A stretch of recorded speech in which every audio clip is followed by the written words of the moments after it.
Alright, let's see. Audio looks good. Video looks good. And we are live, guys. Good evening.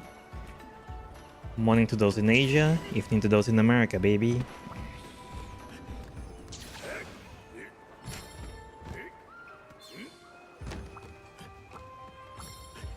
Hi, Avery.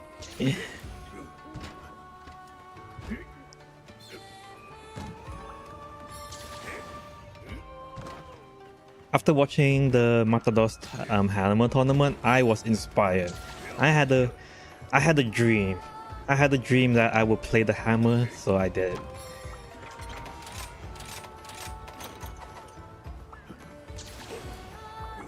Oh, and from now on, all my weapon only plays, all my weapon only streams, I will always include like a build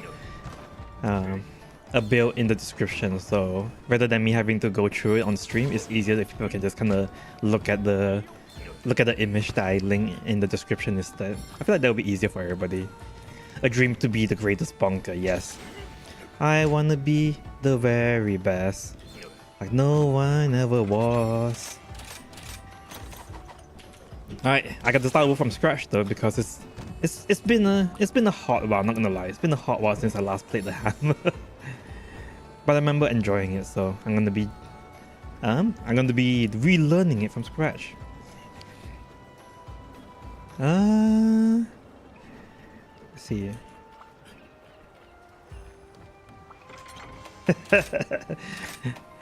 Smash, that missed my rear test. To stun, that missed my go.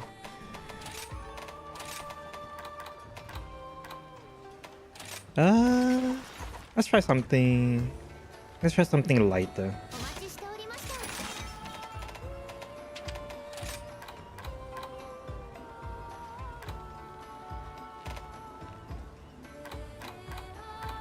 I guess I'll do a normal Magna Malo first. Do I have one? Yeah, I have one.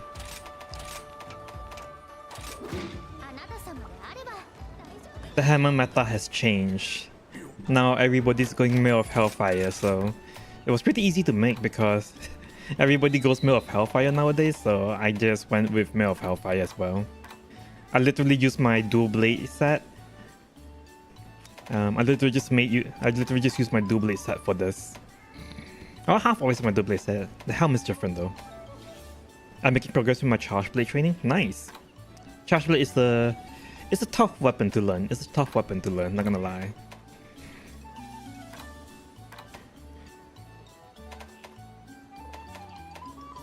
Oh god, I have no idea what to...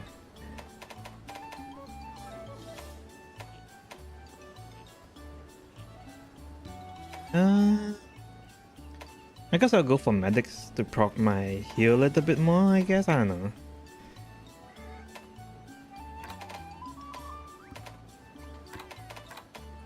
Should definitely get Moxie. I'll get Moxie medic booster. Here we go. I'll go with this. Oh wait, let me make sure my dogs have the right equipment. Water. Water. Alright, let's do this. I said I'm gonna start off with something light, but watch me trip a card with this.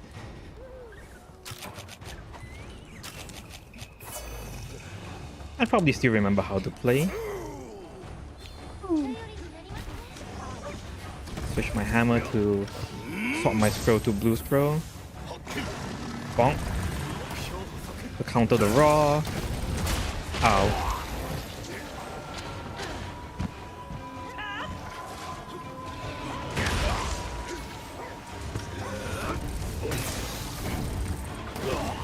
Only the element is one. Oh god, I'm gonna die.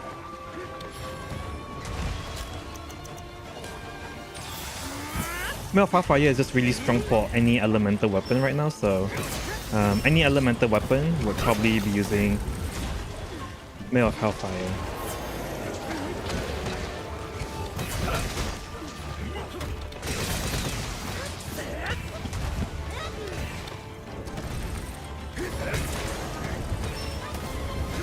Oh god, he's on the ledge. It's so hard to hit him.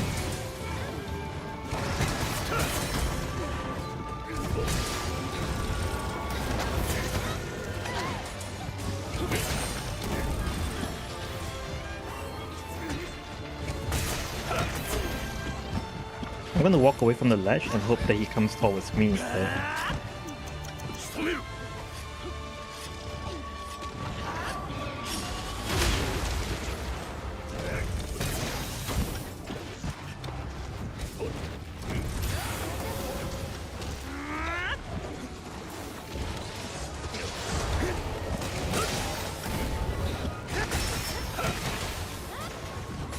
I can't get a good hit on the head. I've been hitting the arms this whole time.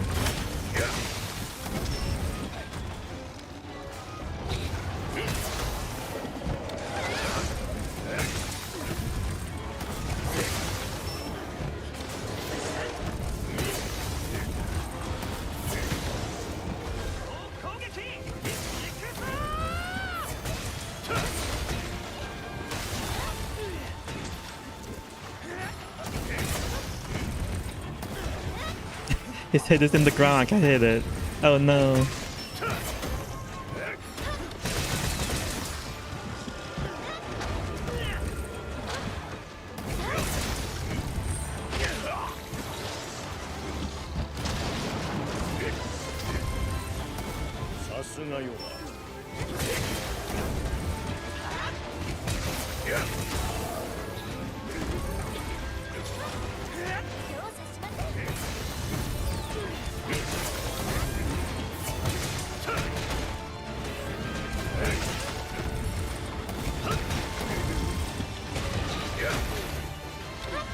Feels really weird to play a weapon that doesn't constantly drain my life. Just because I'm so used to the I'm so used to every single build having berserk on it. Yeah, that floor clip meta, baby.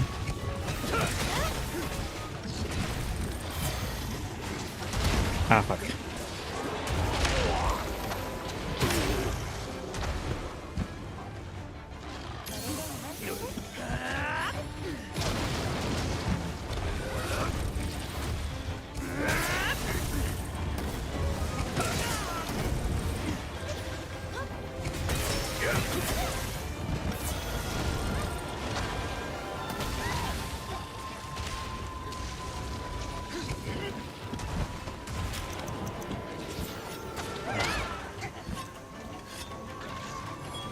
Okay, I need you to...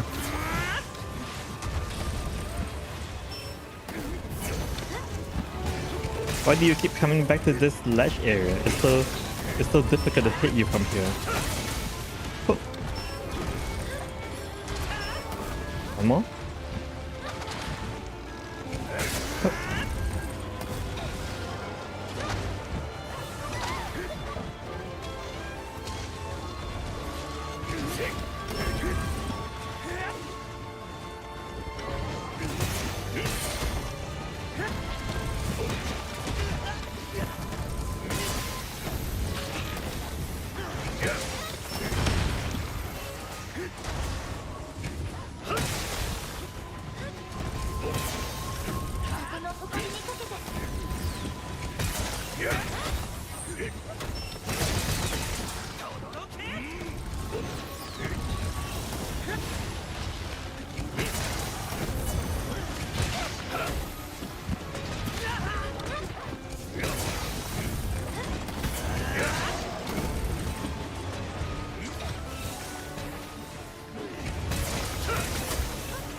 Oh.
I'm just gonna chill here.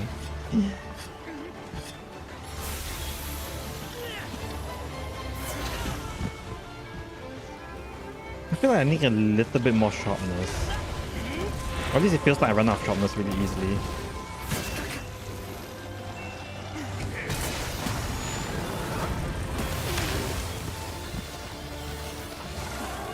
I did too little damage.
It's so difficult to hit his head. Oh my god.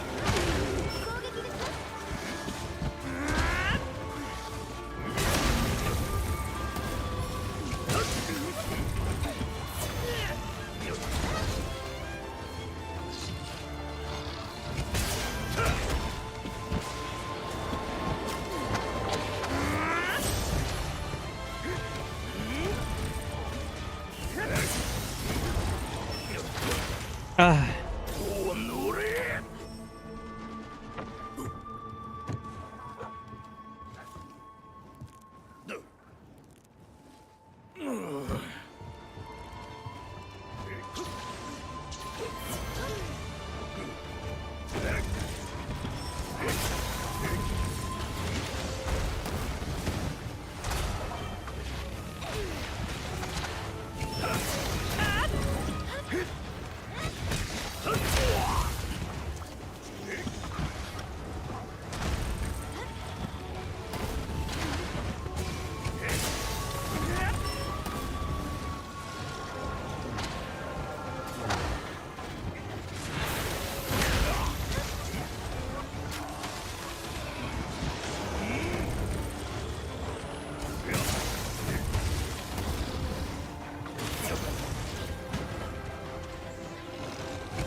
Ah, fuck.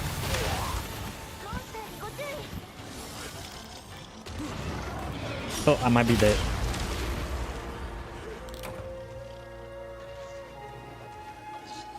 Ripperino.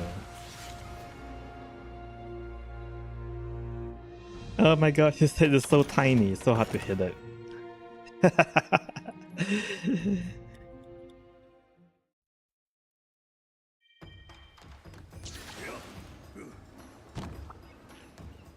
Let's try it one more time.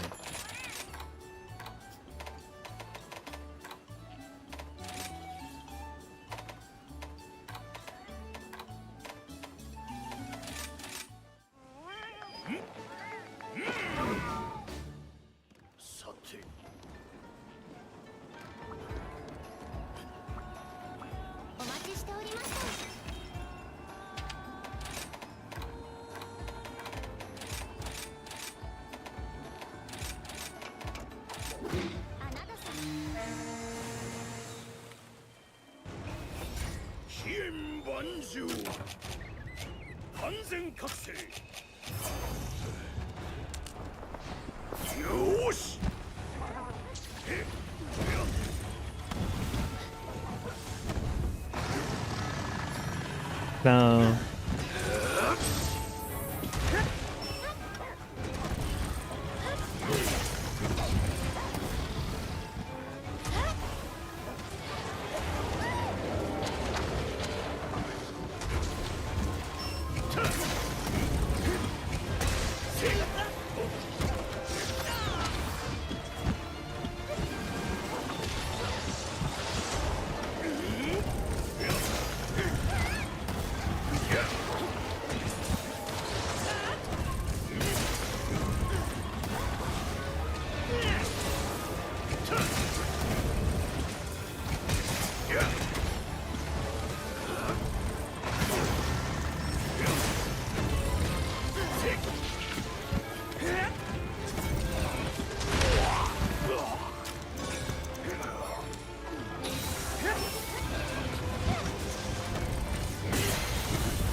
casually sharpening my weapon.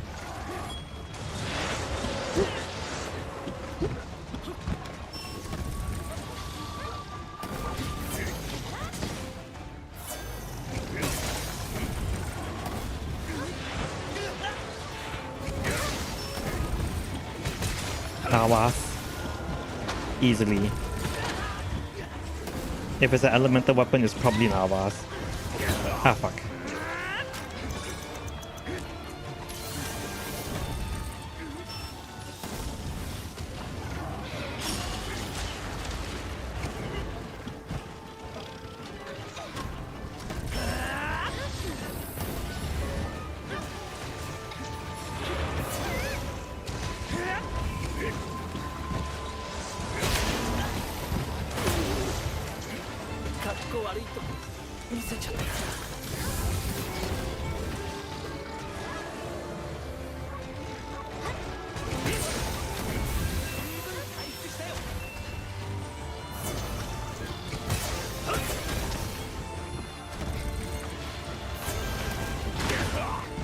I think it's gonna explode soon.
Ah, man.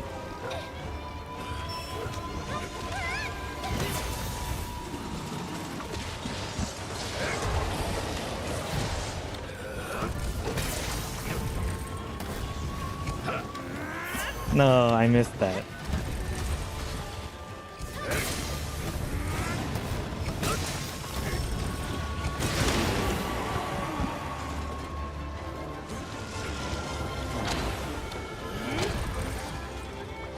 One, two, two. Oh.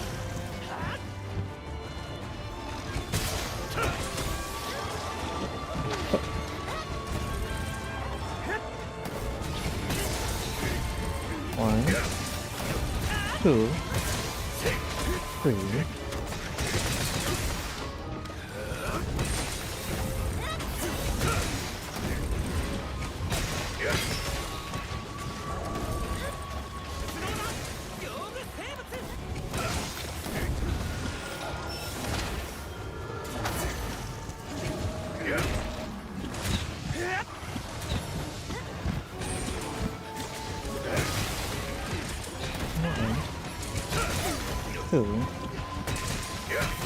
3.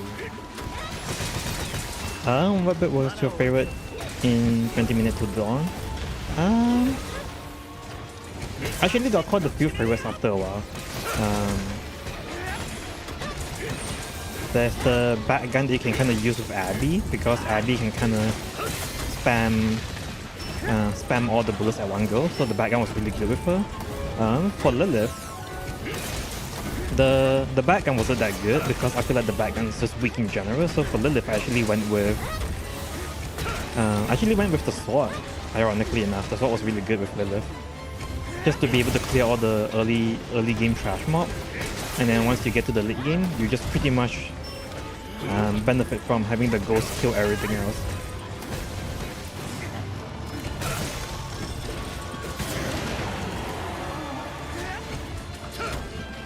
Ah, fuck. What else? I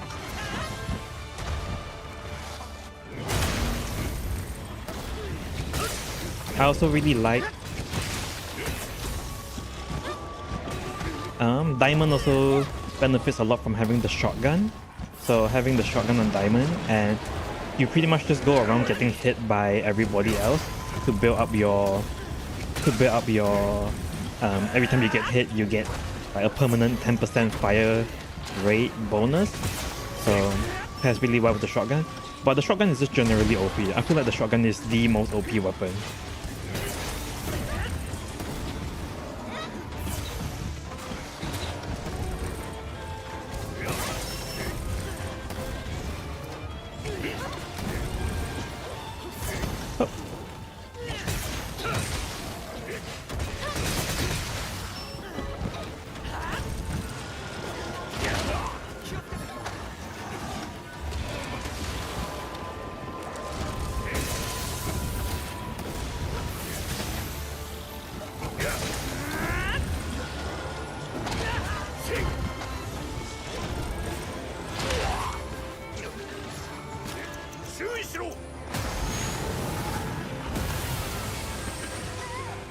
In terms of character, the deer is actually pretty OP, not gonna lie.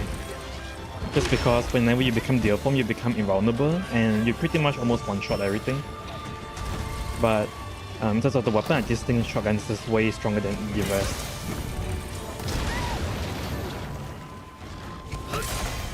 There you go. Jesus Christ, that took so long. 11 minutes. Oh god, my hammer is so weak.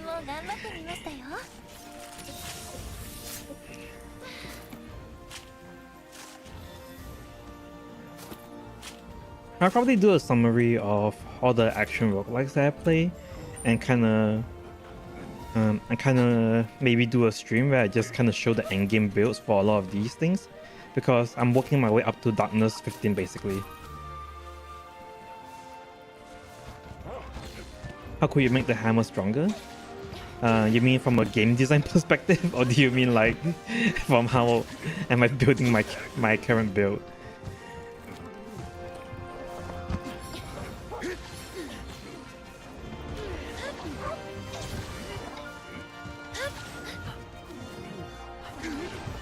From a game design perspective, I don't really know, because I felt like the hammer kind of stayed true to how it's played since the earliest Monster Hunter games, you know, since back in PS2, PSP, Monster Hunter era.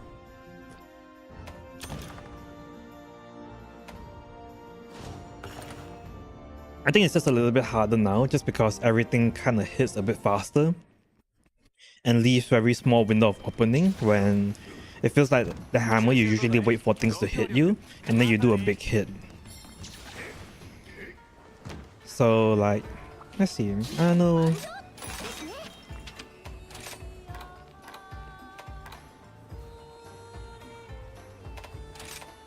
Maybe like a T-Rex or something.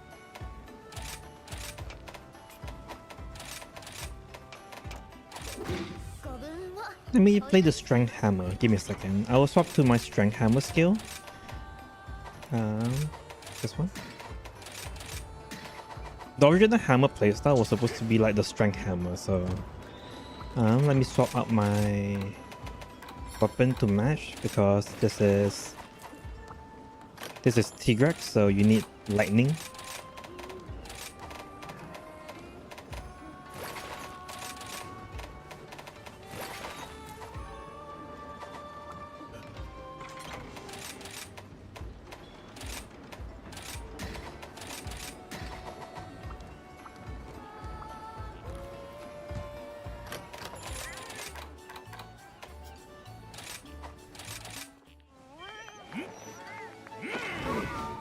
I think my build is already currently the best possible build that you can make, just because I kind of made the build and I kind of compare with what other people made. It feels pretty up there, so I don't think there's a lot of things that I can do to change how the build feels.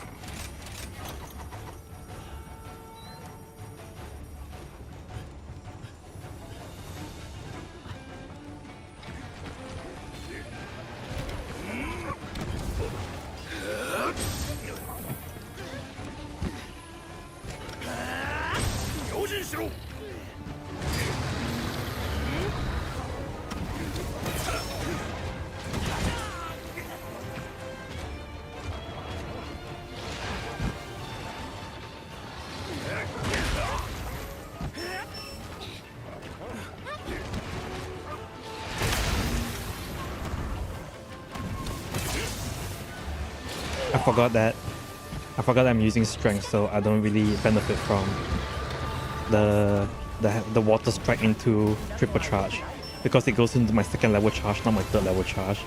Give me a second.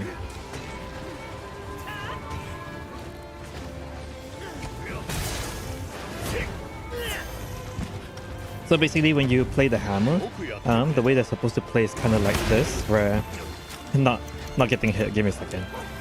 Okay, where you just kind of charge it to the max, and then you kind of run around until the monster do a big attack, and after the monster does a big attack, you do your big hit. Oh god. Tigrex, no, let me show up how. Let me explain how to do this first before you hit me. So like when he roars, now this is the opening for you to do a big attack.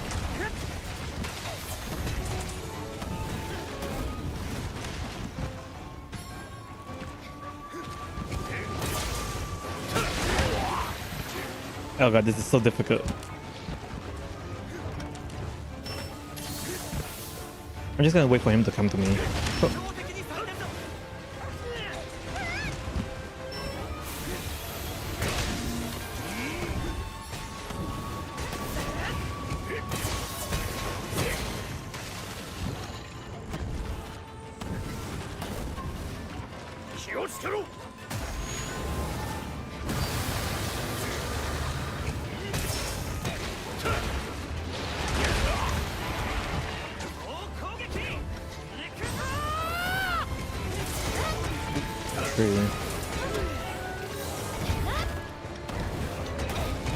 One, two, three. Like when he's about to bite here, you kind of walk out of the way, and then after he bites, you do your big hammer slam. 1, 2, 3 like that. There you go. 1, 2, 3. One, two, three. When he's down, actually, you should do the triple. You should do the hammer slam thingy.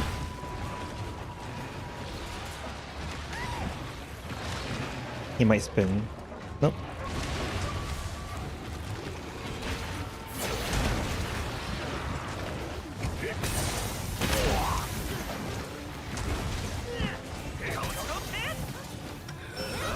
I guess I can't really show it with Tigrex. Maybe there might be another monster that's a little bit easier to show it with.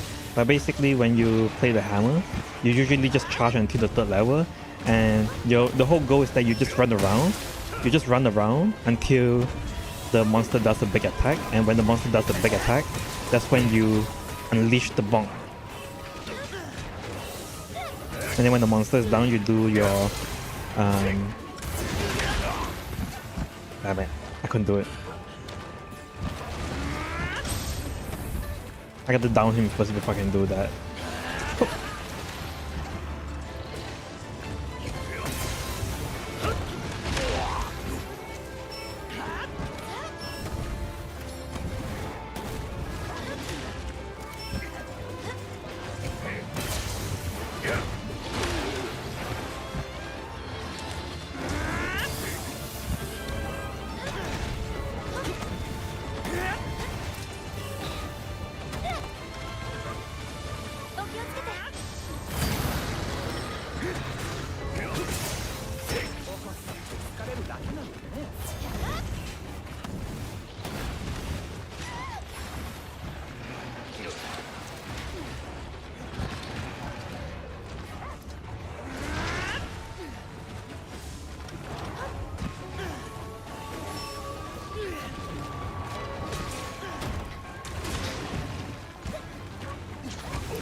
I don't really know about to change the hammer now that I think about it.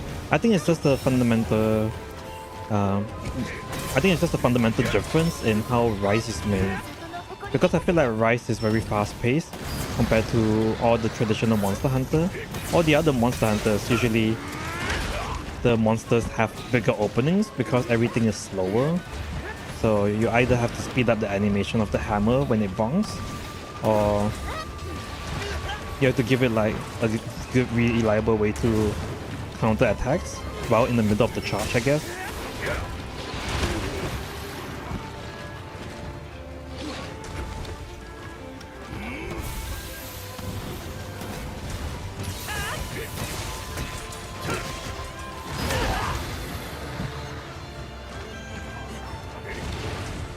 Because the whole point of playing a hammer is that you pretty much get up to your max charge, and as the monster is like trying to hit you, you basically walk away. Basically, you just have to walk away from all the attacks, and when you see an opening, that's where you hit.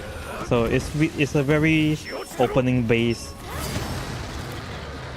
It's a very opening based weapon. So you get the max charge, and in theory, when the monster tries to come at you, you should be able to dodge all the monster's attack just simply by walking away. Like, you casually walking like this should allow you to dodge all the monster's attack and position yourself where you can hit the monster when he's done attacking. Something like that. That's kind of how it's supposed to play. At all this, that's how it's always played.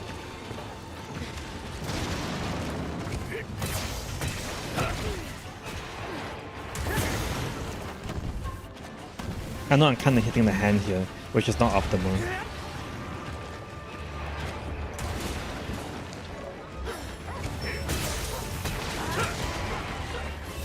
And then when he's down, you do the thing that allows you to water strike, the heavy attack. And you go into the big triple bonk slam, that one. And then when he's up, you just kind of charge your level 3. And then he does a big attack, that's where you do your bonk. This is how you're supposed to play it.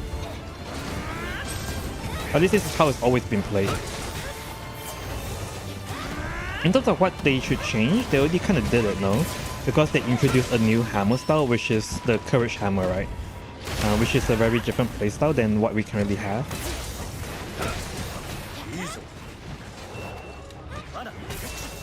When he's down, do this bonk, bonk, bonk, bonk. Heavy bonk into the triple bonk. I missed my third hit, which is the hardest hit because somebody put down a trap, so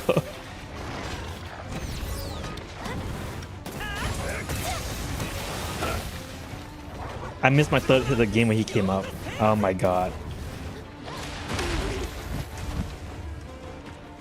But basically, in theory, when you're charging up your hammer, you just keep walking around, and after he does a big attack that has the opening, you bonk them like that. The reason why you don't want them to flinch around too much is because when you bonk them, if they flinch, they move their head back, so that will cause you to miss your biggest attack, basically.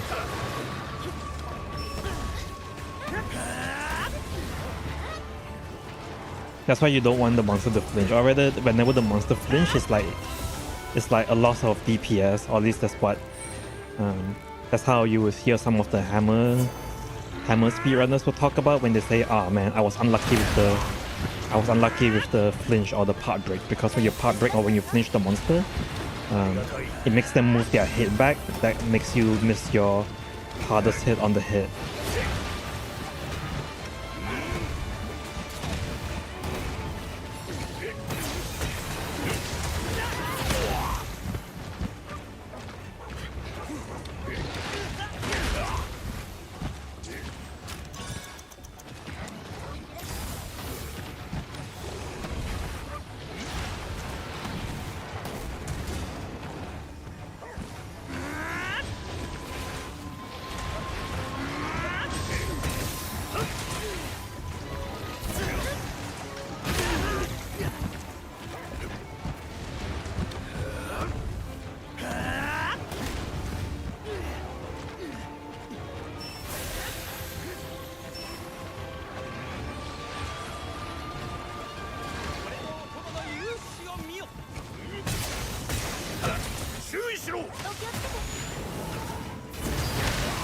I tried the iframe into the blast,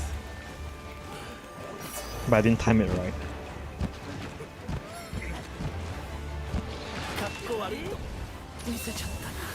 Oh no, Uzushi.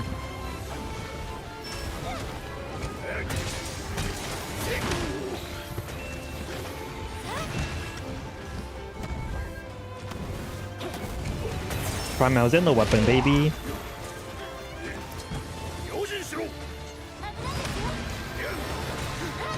I keep countering right after water strike. I shouldn't do that because his head wasn't in position for me to hit.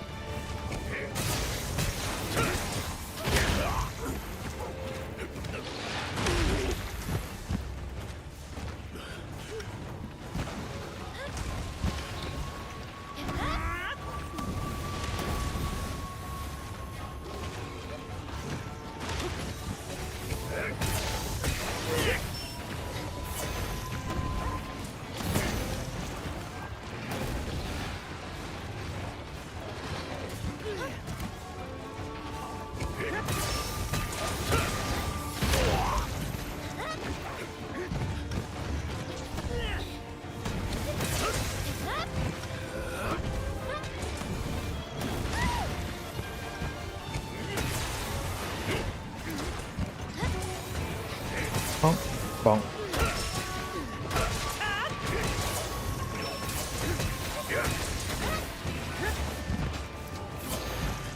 The strength hammer is really off meta now. Just because of how strong element is and how much more reliable courage hammer is to land your big hits without being punished over and over again, especially with the other monsters. I think for Tigress it's not too bad. At least I feel like it's not too bad.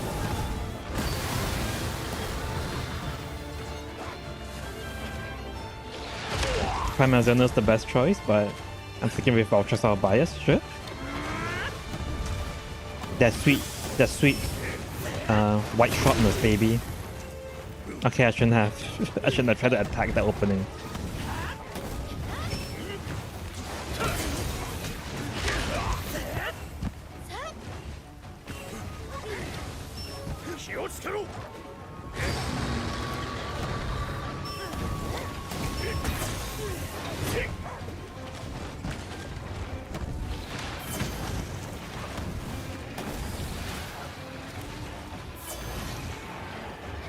Spin.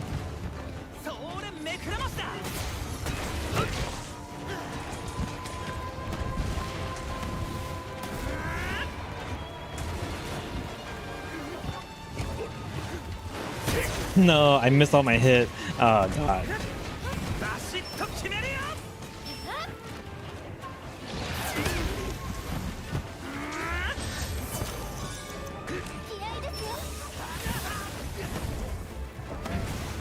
Silver weapon definitely looks the best.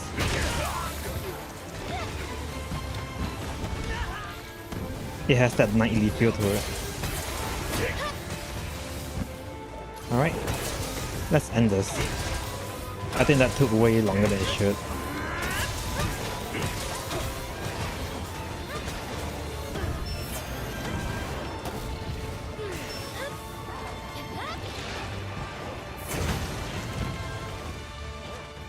Look over here.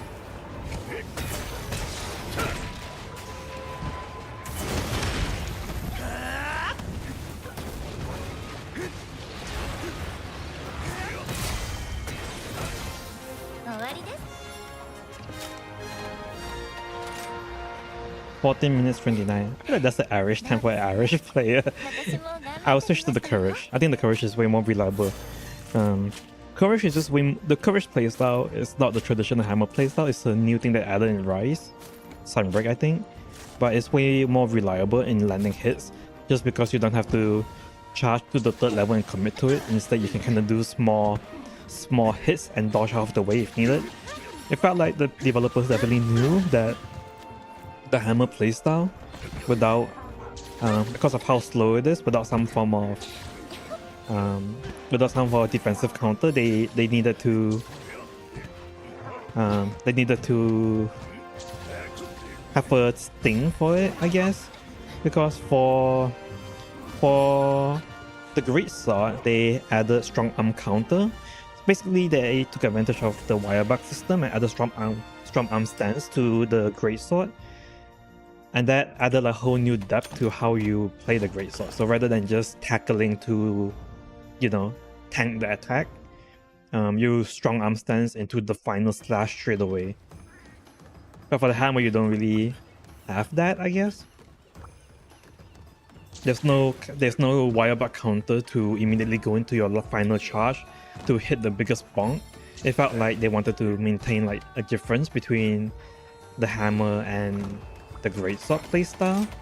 So I think they kind of gave it like a different feel, I guess. So rather than just countering, they gave you a wire bug to give you iframe, and they added the courage playstyle so that you can do tiny bonks instead of one big bonk. Let me try that again. I'll try it with the courage hammer this time. Tigrex was on my first fight with the charge blade and I got murdered. Oh yeah.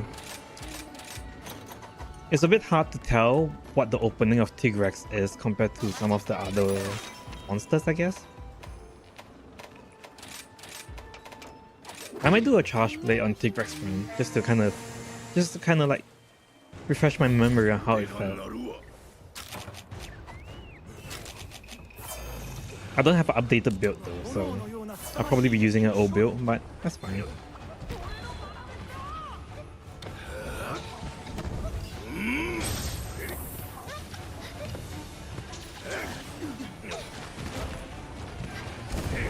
God, fucking damn it.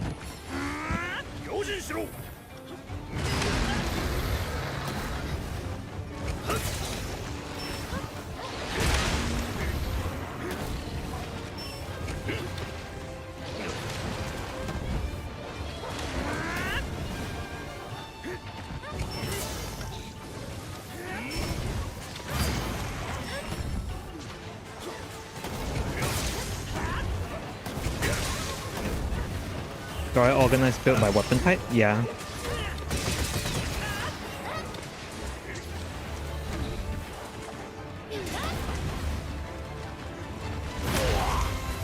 Just have a page for each weapon basically.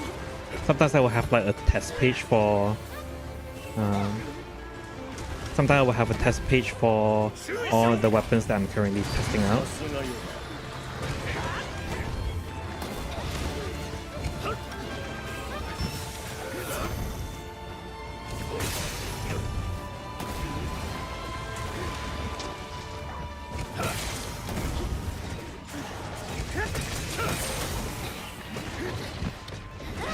The good thing about the courage hammer is that the second hit allows you to reposition really well. So like, if you are too far from the monster, the second hit allows you to move forward enough to... Oh, damn it.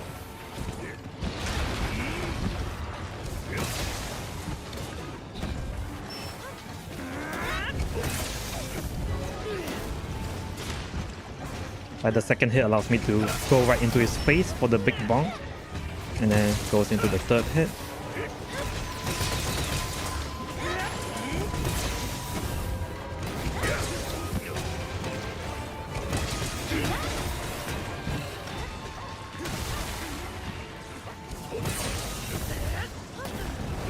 Oh yeah, it's way easier to play with the courage hammer.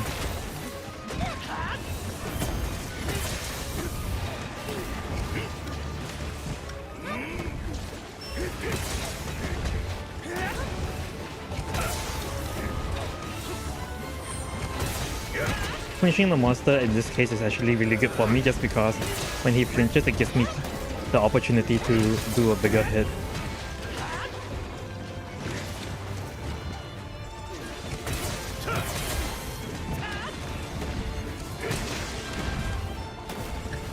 Courage hammer consumes way more sharpness though, so...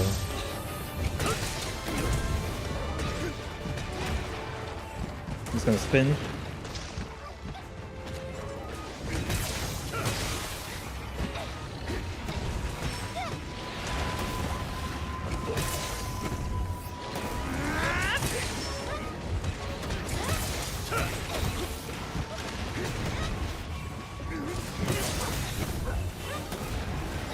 Gonna spin. And the second hammer allows me to reposition back into his range. Ah, fuck.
No, I thought I was far enough away to not get hit by that.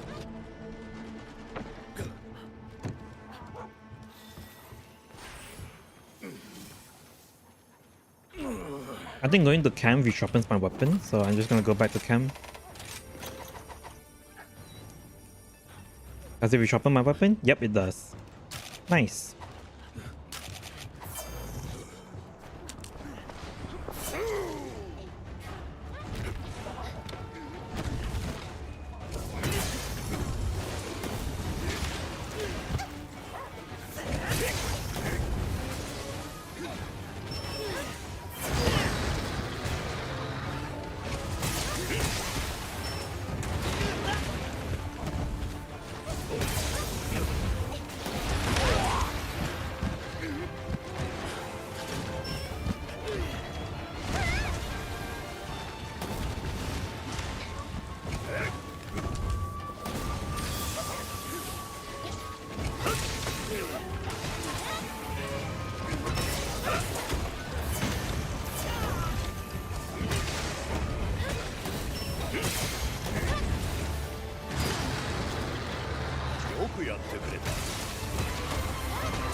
Oh man, I got to stun the moment he got knocked down.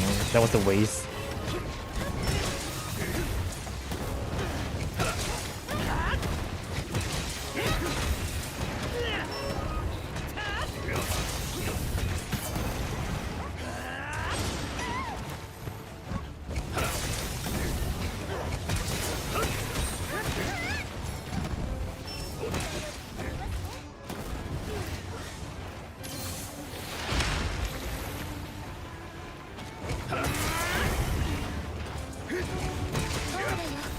Nice.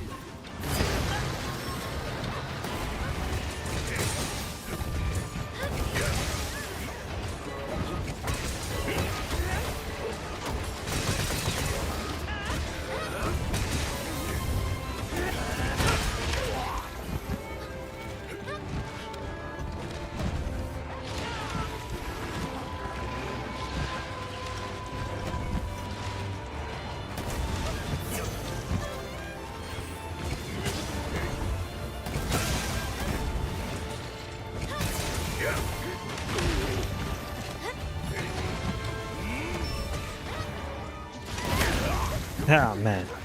Bro. Bro. How dare you, bro. Bro. Ah, God. I tried to I tried to stop his charge by bonking straight into him, but sometimes it works, sometimes it doesn't.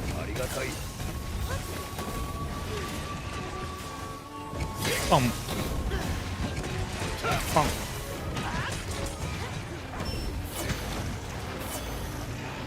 Bonk. Okay. I shouldn't have done the second. I shouldn't have done the first one. I think second bonk usually cancels it. Just because second bonk does way more damage. Oh, I thought he was gonna explode.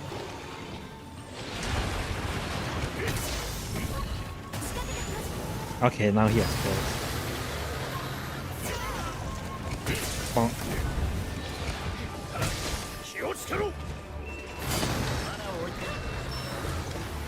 Bonk. Bonk. Bonk. I think that was under 10 minutes.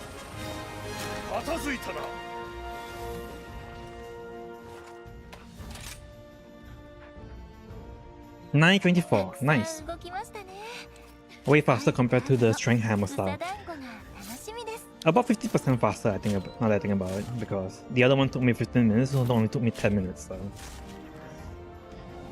I like the build layout that you post in the description, thanks. It's a website called Games Cat, something like that. It's an armor building, it's an armor builder website for Monster Hunter, so it's pretty easy to use compared to just me taking screenshot of all of every single one of my armor, you know, so I thought it would be easier if I do it like that.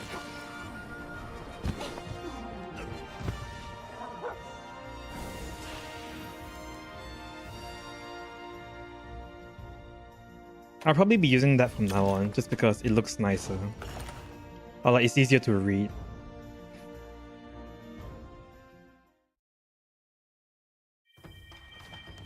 Oh man, that took so long. I think out of all the monsters to fight, Seething Basil is probably the easiest for every single weapon, just because of the element meta, and he's so weak to every single... he's very weak to ice, basically, so... But I know a lot of people like to do Flaming Espinas as well. I think the go-to for a while was actually a mix of Flaming Espinas plus Seething Basil as their double hunt, basically. As their 2 monster hunt. I'll do that again. I'll do Seething Basil this time.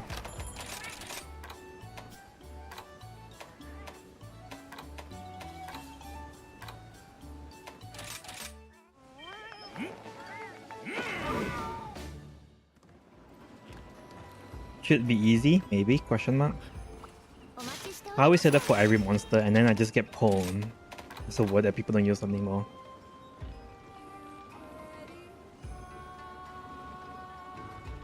Hi, any tips for beginner? You mean the hammer? Or do you mean Monster Hunter in general?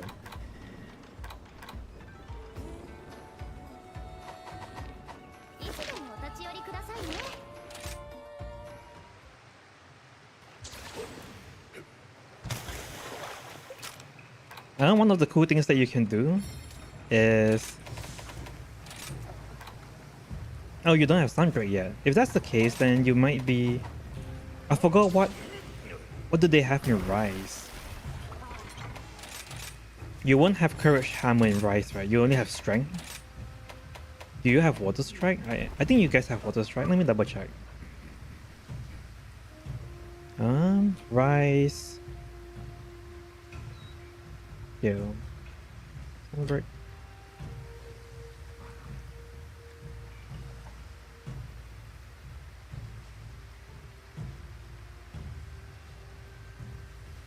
Let's see, they added Impact Burst, Spinning Bludgeoning Charge, Keeping Sway.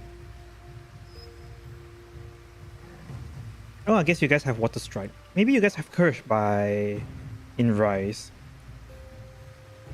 Yeah, I think you guys should have Courage Hammer in Rise, so let me just go to the Courage Hammer and Water Strike. You basically want Courage Hammer and Water Strike because once you reach to Sunbreak, these are going to be the meta. I think in Rise, there's no element meta yet, so you might be using the Strength build, but Once you get to Sunbreak, you have to use the meta is going to be the Courage Hammer playstyle.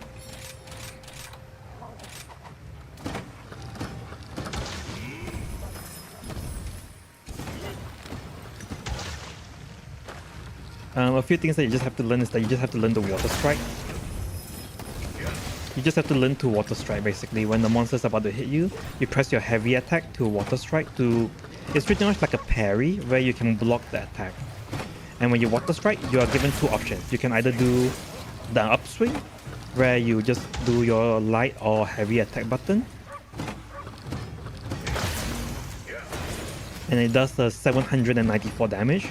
But if you're playing the Courage Hammer, you can choose to instead opt to just go into a level 2 charge for your charge attack, because when you Water Strike, it's pretty much like a one charge. So after your Water Strike, you can go into your level 2 charge straight away.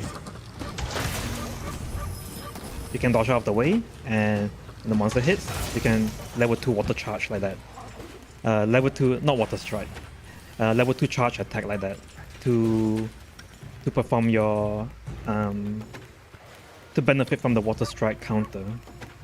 But a lot of people still like to do the upswing. Upswing isn't that strong anymore, just because you do more damage with your level 2 strike attack. Upswing was 794, and level 2 charge on my level 2 charge is actually I think it was 1000 damage or something like that. Water Strike. Go into level 2 charge, and then you wait for the monster. I think it was over 1000 basically. So, but if you're in Rise, you will still use your strength build. So for strength build, you just want to upswing. Aside from that, when you are using the Courage Hammer, you can actually... Give me a second. Oops. My bad. When you are using your... You know how when you're using a hammer and when you dodge, it will remove the charge, right? When you're charging and then you have to dodge, it will remove the charge and you have to charge again from level 1. For Courage Hammer, if you charge and you dodge, you can actually maintain the charge. So you see that was a level 3 swing, right? This is a level 1 swing. This is a level 2 swing. This is a level 3 swing.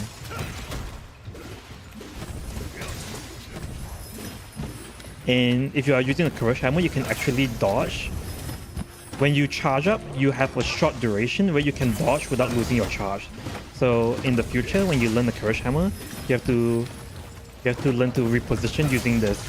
You basically charge and then you dodge, and then you do your attack. That's how it works. And then for the strength build, it's been a while since I used the strength build. It's going to be out of meta when you get to Sunbreak. But if you're in Rise, you might still be using the strength build. So I'm going to switch to my strength build for a bit. I don't think you guys have Impact Creator yet, right? Let me double check.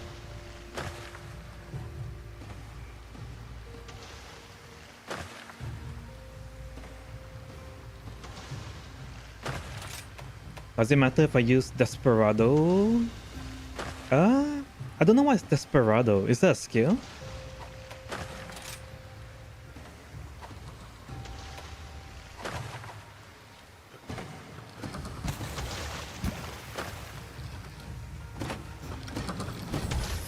Sorry, I don't know what's Desperado. If you're using Strength Hammer, you don't get the benefit of any of the Charge Hammer stuff, or any of the Courage Hammer stuff. What you get instead is that when you walk up, you get this big swing. Pro tip when you're using the strength playstyle is that a lot of people they will hold down the walk button, like WASD. They will hold down the walk button and release your level 3 charge. But the thing is that if you release your level 3 charge, this one actually does less damage. If you walk up to the monster and you don't hold down any directional button, you just release it normally, it does way more damage like that, see? Because it does 3 swing and the last swing does 1002. But if you have a directional input, it does a lighter swing instead. It's a faster swing, but it does way less damage, right? It went from 1000 damage to only it went from 1002 to 1000 damage. But if you don't input a directional button, it would do the full. It will do the full 1002. See, you're losing 20%, probably like 20 to 30% damage if you are inputting a directional button. So don't input a directional button.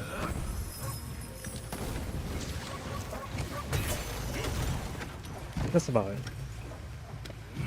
Oh yeah, and you can. Let's see if I have it. If you want to do an impact freighter, you usually have to charge to the max level for your impact freighter, right? You can actually change back to your basically if you are in your strength hammer form, the purple hammer, you have to charge 3 level, right? But if you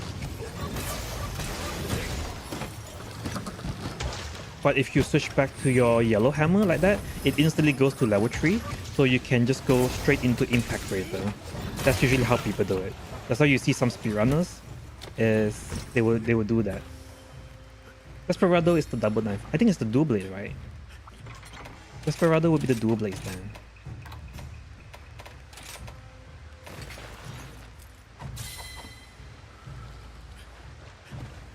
Is it this weapon you mean? The dual blades?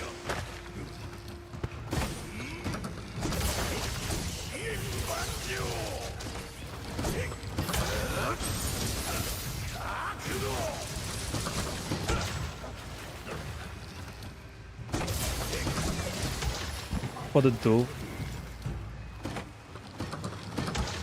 Does it matter if I use the dual blades? I guess there's no difference if you're using the dual blade or not. Is there anything that you want to learn about the dual blades in particular, or I guess if you're still using the rise, the base rise, you won't get access to Berserk, right? So if you don't get access to Berserk, you're going to be playing it with stamina limitations, I guess. If that's the case, let's see. What pro tip can I give with the dual blades? I guess there's not much interesting tip I can give the dual blade aside from when early on when you're playing the dual blades, you're going to have a lot. You're not going to have a lot of stamina because your stamina drain would drain very fast. So usually I would just tell people if you're playing early game with the dual blades, just learn to switch between demon mode and non-demon mode basically. So when you're in demon mode, you can constantly do this mid-air slash thing. You basically just run around and you wait for an opportunity to do your spiral slash, and after your spiral slash is down, if you don't have any opportunity to do a spiral slash, you just run around until you get your opportunity to do so. It depends on what you're playing. If you're playing Demon Flight is a little bit different. Double is my main. Congrats, Double is my main too. It depends on what kind of playstyle that you're doing. Are you doing Demon Flight or are you doing Demon Flurry Rush? Because depending on your playstyle, Demon Flight and Demon Flurry Rush actually has a very different playstyle. So if you're doing Demon Flurry Rush, you want to constantly Demon Flurry Rush into 2 small attacks, Demon Flurry Rush, 2 small attacks, Demon Flurry Rush, 2 small attacks. And this is kind of how the Demon Flurry Rush playstyle is supposed to play.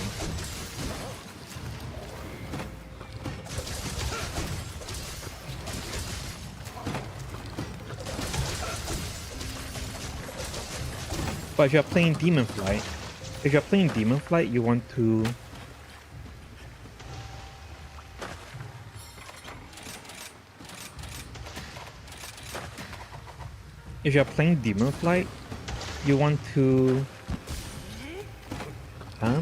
just Demon Flight up from the above, and if you're in midair, basically if you're doing Demon Flight, a lot of people like to do this mid-air spinning blade dance.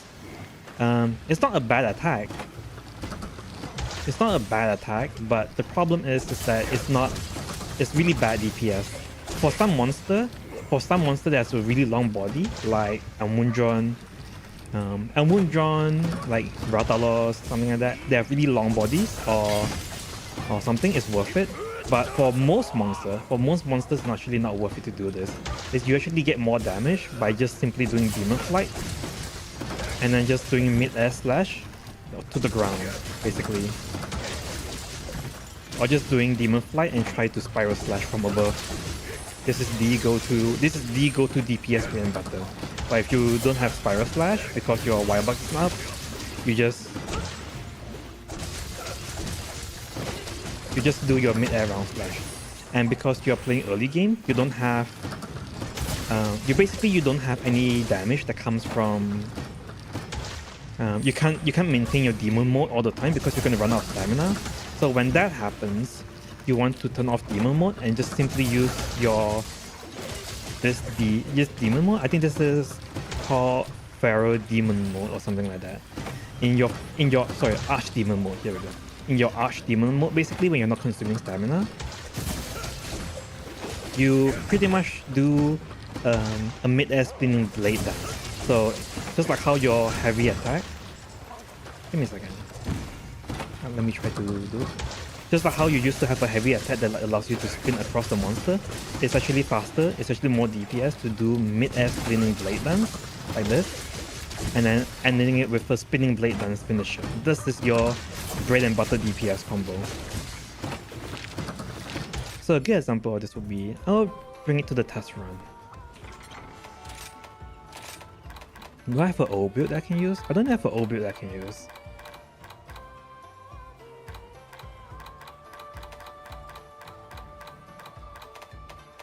I'll just use like a new build, I guess. But I'll play in that style. I'll play in the...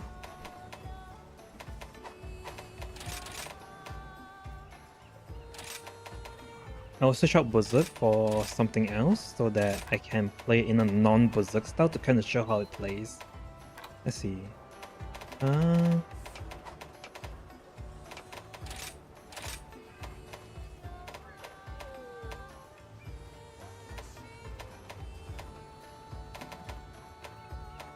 I guess anything works. I'll just take this.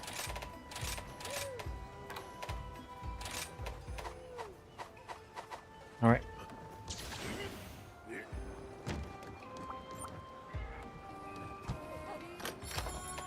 Do you remember what style of Dual Blades are you playing? Is it Demon Flurry Rush or is it Demon Flight?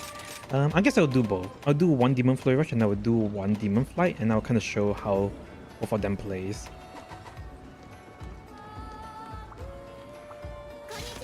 And I'll do it in a non-Berserk build, because you guys don't get Berserk yet. Let's see. Risen. I'll do it on... Where is it? I'll take Seeding Basin. I'll do it on Seeding Basin.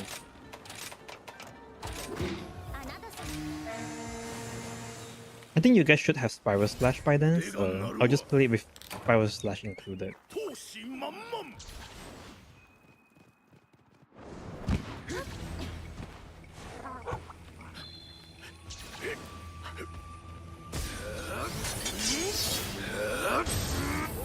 When he's about to roar, counter the roar.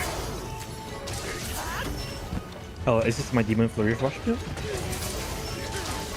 Oh wait, I forgot to change. Never mind.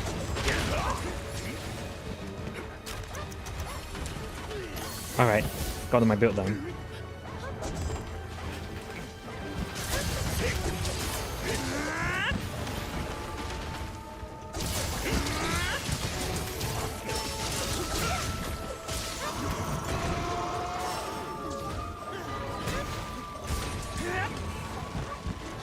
Counter this. It's actually more damage to do Spiral Slash from the ground than it is to do your Demon Flight upwards. Because when you're on the ground, you can just do Spiral Slash straight away.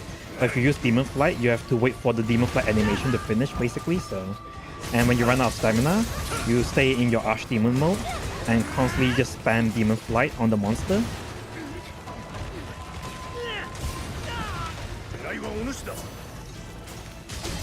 And once your stamina is back up,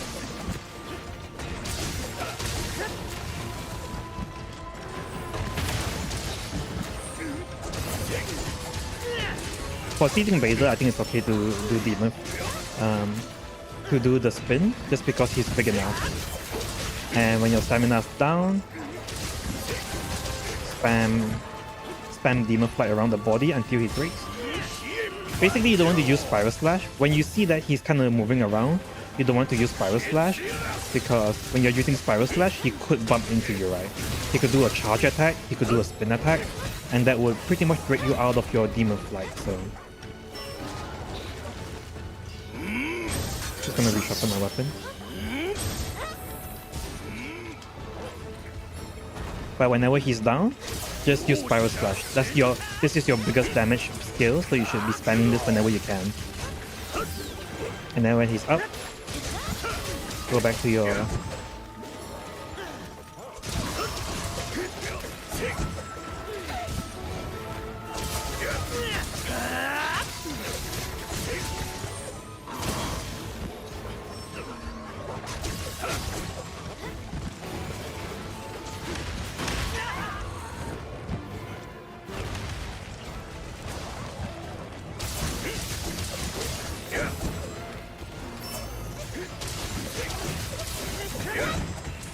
Oh man, I keep missing my...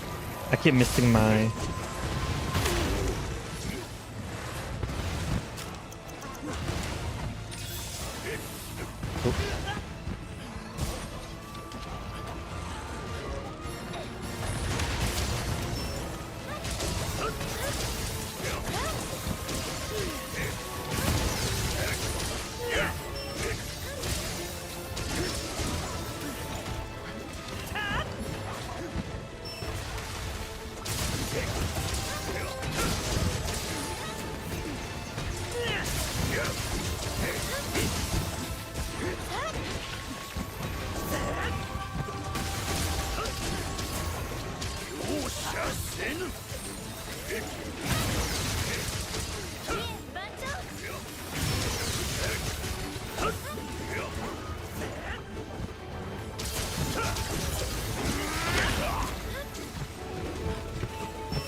Yeah, like that charge just now, it actually hit me.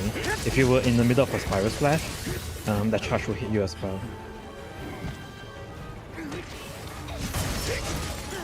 And when you're using your Demon Flight, it gives you iframe. So he did a Stomp just now, but because I iframed through it, I didn't take any damage.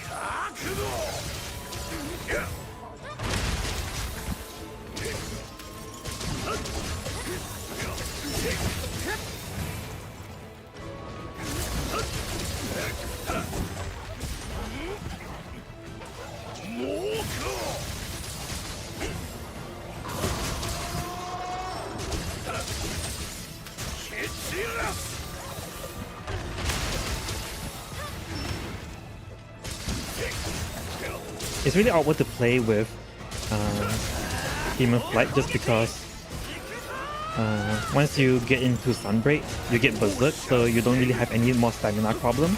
So playing with stamina problem feels really weird. 5 minutes Seeding Basil, level 300. This is without Berserk. If I had Berserk, I could probably get it in like 4 minutes, something like that. Is there any monster that you particularly want to see, or is there a playstyle that you want to see? That's particularly the Demon Flight playstyle, where you just constantly spam Demon Flight in the mid-air, and then you just do your mid-air spinning blade dance down. That's your highest DPS combo, aside from you just straight up using Spiral Slash. Spiral Slash would be your highest DPS combo. This is your highest damaging skill, but when you don't have the wire box for it, you just spam this instead. Demon Flight, spinning air, and spinning blade finisher. This is your bread and butter. If you have demon mode, you do the same thing, but you just don't do a finisher, that's all.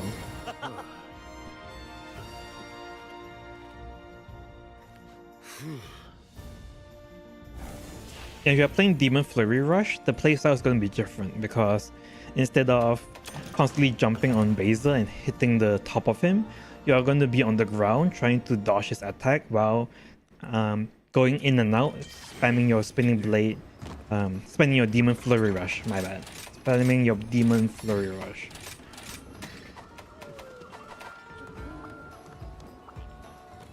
I'll do one more just for the Demon Flurry Rush playstyle, and once that's done,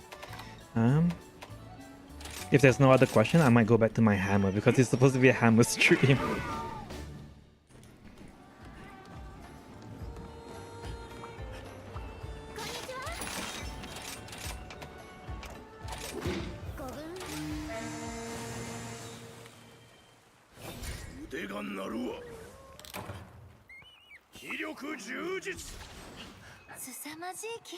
Wi-Fi bad, BRB. No problem.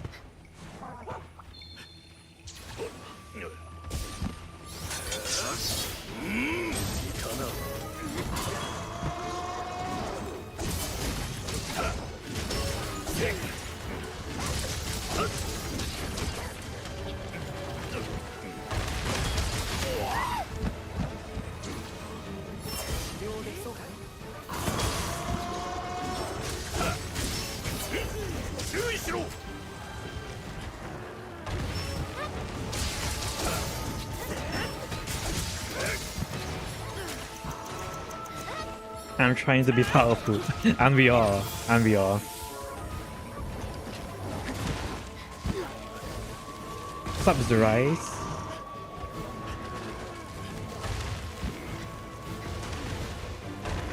I'm gonna counter this. And then when he's down, I'm gonna spam my Spiral Slash.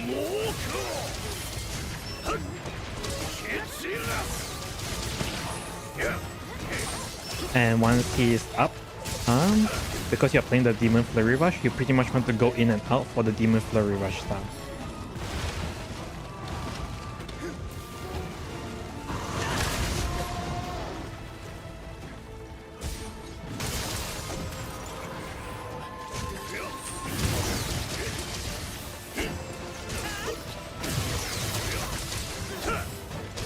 The Demon Flurry Rush is a bit easier to play, so I might get it in 4 minutes this time.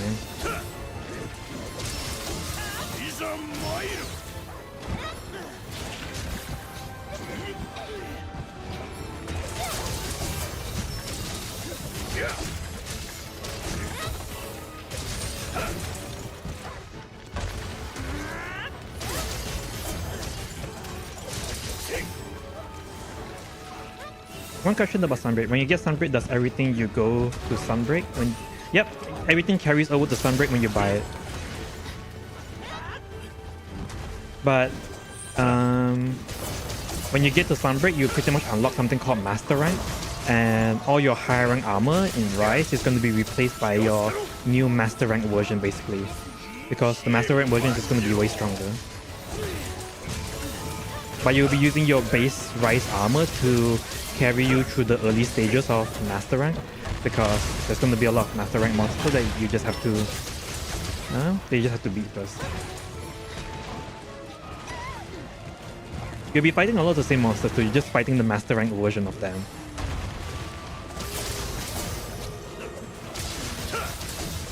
So like the monster that you fought, like T-Rex for example, you get to fight T-Rex again in Sunbreak. You're just fighting the Master Rank version of him. There's going to be new monsters, and there's going to be special variants. So like seeding, like you get Baser in base Rise, and then once you get to Sunbreak, you get seeding Baser now.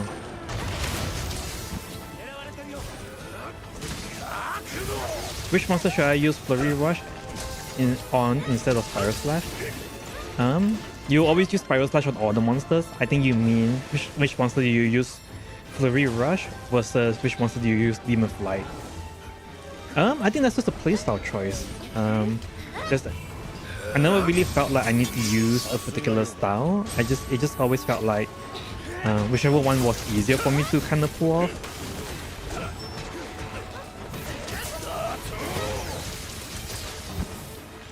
I already have the DLC outfit, I just need Sunbreak. Can my DLC outfit? Yeah, sure. You can bring a DLC outfit in. Do you mean like layer armor? If it's layer armor, then that's fine, because layer armor doesn't affect stats. You have to switch to your Master Rank armor because your high rank armor is going to be way too weak to fight a lot of the end game monster. But if it's just layer armor, yeah, you can just use your high rank layer armor.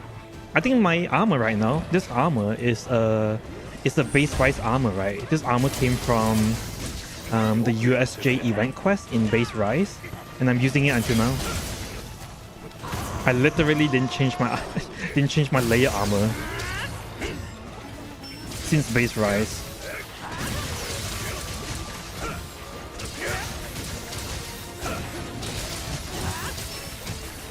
The only time where I feel like you need to use Demon Flurry Rush is for monsters that require you to hit a specific spot that is not a weak spot.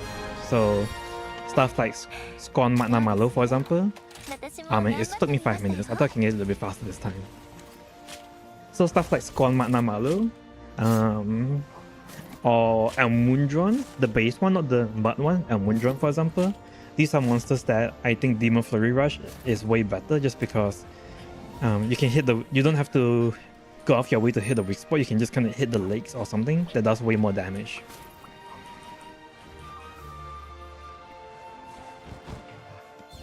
Alright, that's enough. That's enough to I'm gonna go back to my hammer.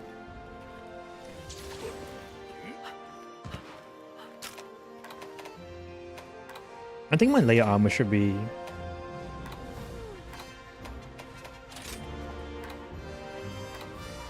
Yeah, I think my layer armor is the Double Helm and Azure Age. Yeah, these are base rise armor.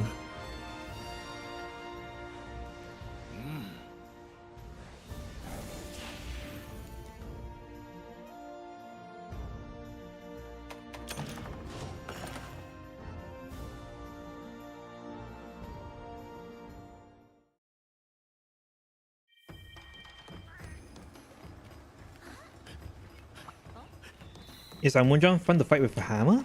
I don't know.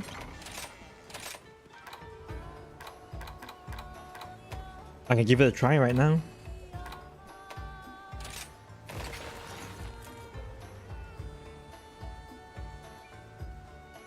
I always wonder if it's Elmundron or is it Elmudron, because he uses the mud a lot, so I always thought that it was intentional, that it's supposed to be...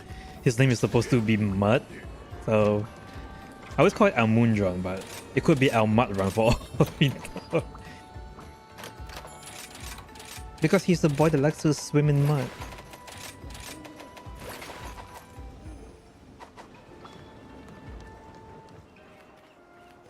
Berserk 2 mil of Hellfire too? Oh, I'm so jealous. I'm so jealous. Nice. Living the dream, baby. My double knife has severity 4, attack 160.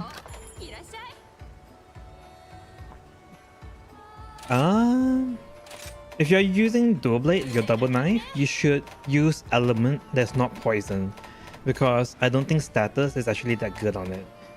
You should build individual elements, so which is going to be like ice, water, thunder, fire, dragon. These are the elements that you should build for your dual blades.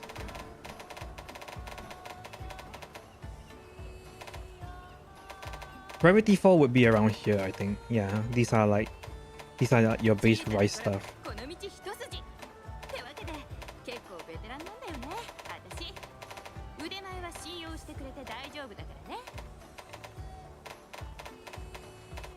I don't remember much about base rise. I'm guessing this one is your dual blade. You should build individual elements like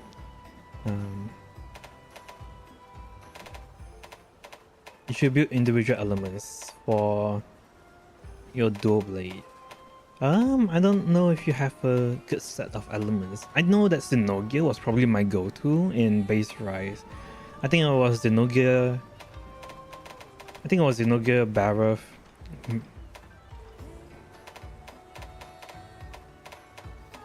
Oh, I guess you don't have a lot of options. I guess you only have those options, so...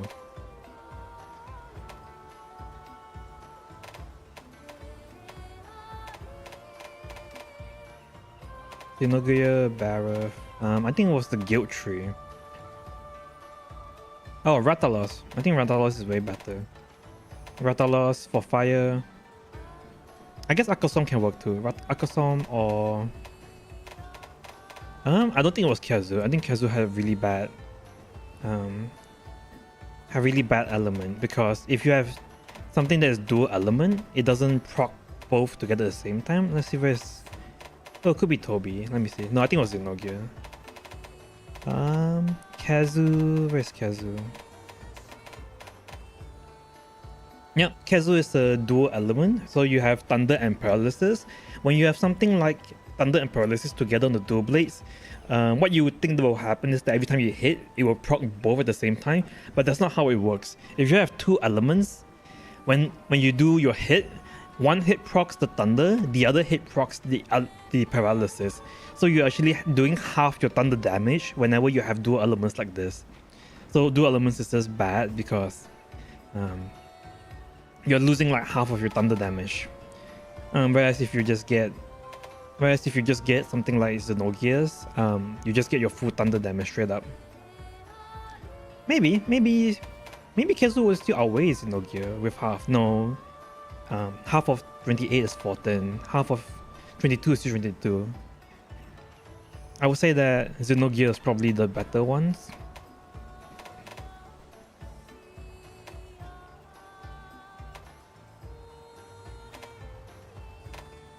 I don't remember when did...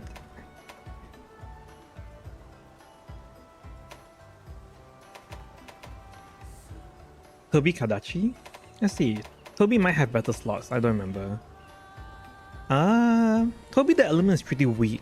I think I would still take Xenogear if I had to choose.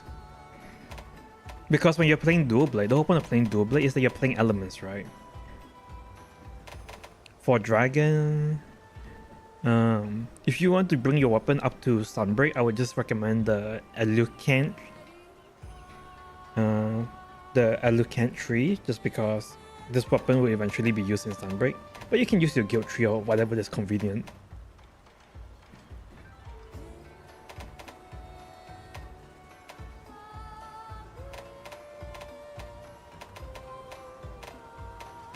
Sinister Family Blade. This one is Blast. Again, like, I think if you're playing Double, you should play Element. Let me think. I think if you're playing Double, I think you should play Elements basically.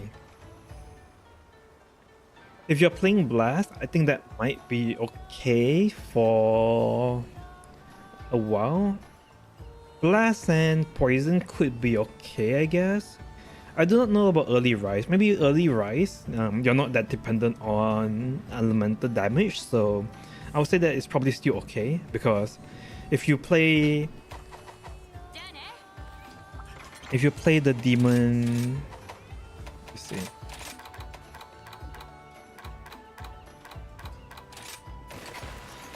Because there's two modes, right? There's demon mode and there's Pharaoh demon mode. Demon mode is supposed to give you more elemental damage, but Pharaoh demon mode is supposed to give you more raw damage. So if you go for something like poison or something like blast, and you go for Pharaoh demon mode, it's probably okay, I guess. But outside of that, I don't think it's worth it. It's just way better to go for elements. And then for the ones that the elements don't work on, like if you're fighting Raustrax, for example, even when you're fighting Raustrax, I still recommend going element, but you don't use Demon Flight, you use Demon Flurry Rush, and then you just attack the legs of Raustrax. There's no reason to not go elements, that's my opinion anyway. Are Xenogear Double still viable in the endgame of Sunbreak? Let me see, I don't remember what do they have. What are Xenogear Doubles again? I don't remember using it. Xenogear... This one, right? 310 Raw, 54 Thunder. What's Nava's? I think Nava just give way higher elemental. 300 Raw, 54 instead of 69.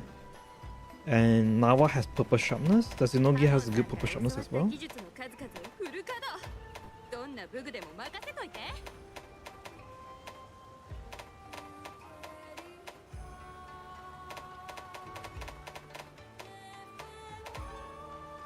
Xenogear also have good purple sharpness. I would say that they're both close. I would say that Nava just beats out You probably want to go for the one that has higher elemental, right? If you're playing dual blade, so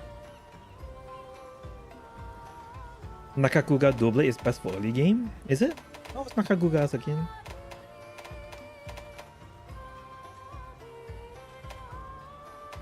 Oh, it has a nice sharpness to it.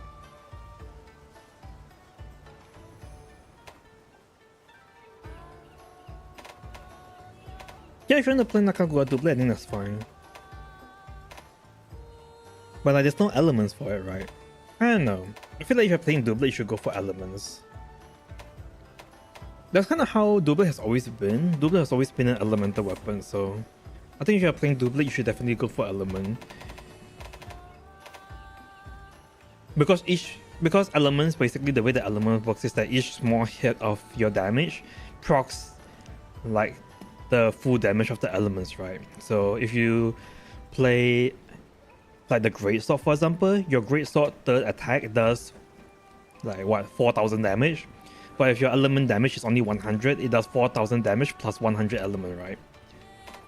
Or if you play a dual blade and you do your spinning strike and it does like 3 hits in 1 second. That 3 hits all benefits from elements. So I think for early game dual blades, your elemental damage is only contributes to about 30% of your total damage. But once you get to end game in Sunbreak, that damage is flipped. My elemental damage right now I'm doing about 70% of my damage right now is elemental damage, while 30% is raw damage basically. So once you get to endgame or Sunbreak, you should always just go full elemental. Every like 10 elemental damage that you get is like a 10% increase to your damage.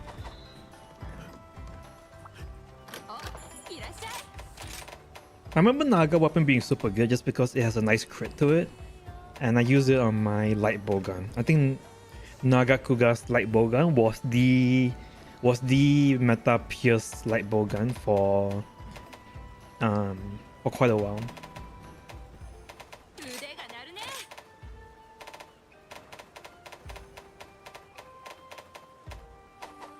But yeah, for dual blade, you should just be using elements.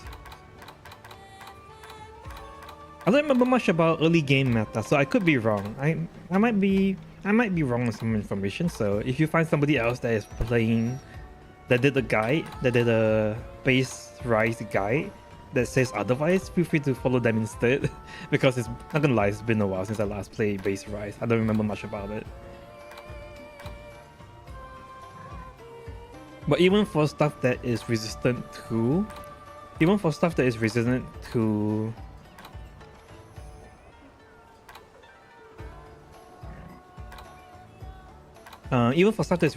element, like the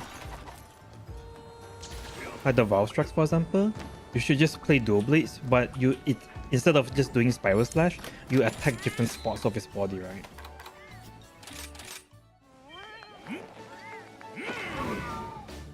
I'll fight a base Valstrax, not the Risen one, but a normal one.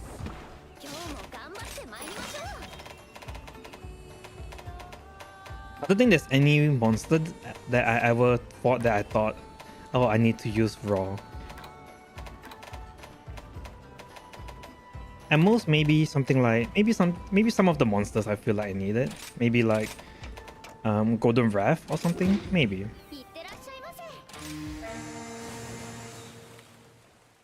Which Ice Hammer is viable? I use Flickering Blizzard.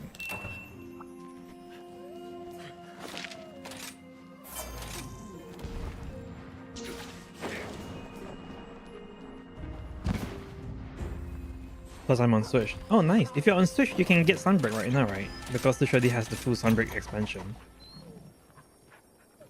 Do you plan to get it, or are you just on the fence because you're not sure what Sunbreak gives?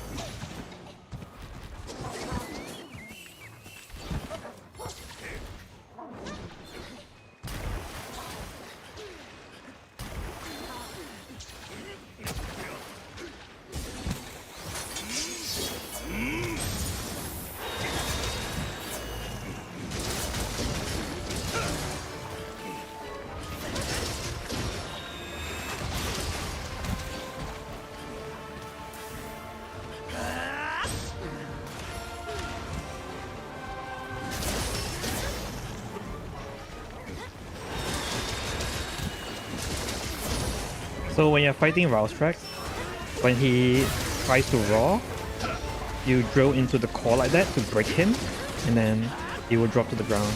But when he enrages, all the rape part of him is now immune to elemental, right? You see if I hit the rape part of him, it does very little damage, right? Like 20, 20, 20. But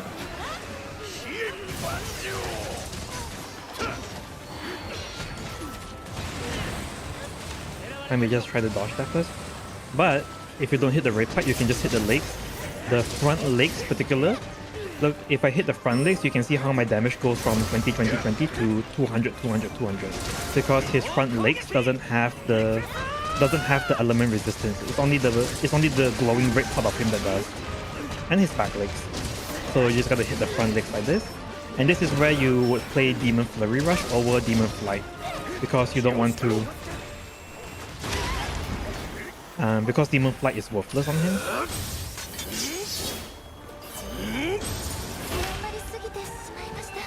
Oops. I'm wondering why no Storm so due for Thunder and Dragon, yeah. I guess they wanted to keep it unique, I guess. They wanted to leave it as like a unique thing for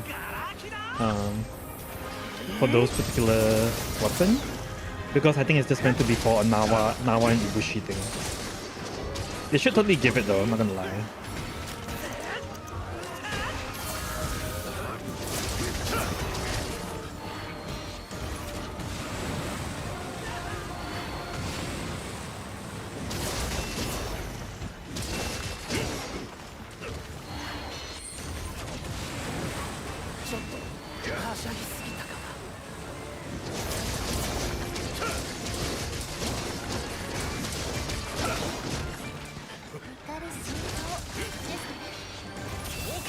He keeps spamming this, what?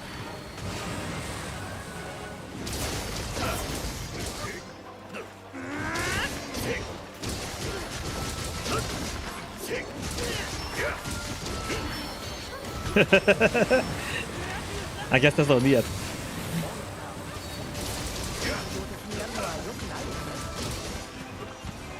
Well, I guess I'd rather he spams it than other stuff, I guess.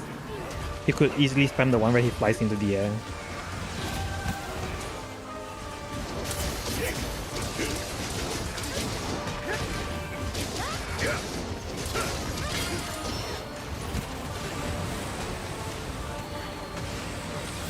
There should totally be a Storm Soul, not gonna lie. I feel blue bought out of getting a Storm Soul because now all my Thunder and Dragon damage are like 10% less, so you just have to live with knowing that you are constantly doing 10% less damage on... Why?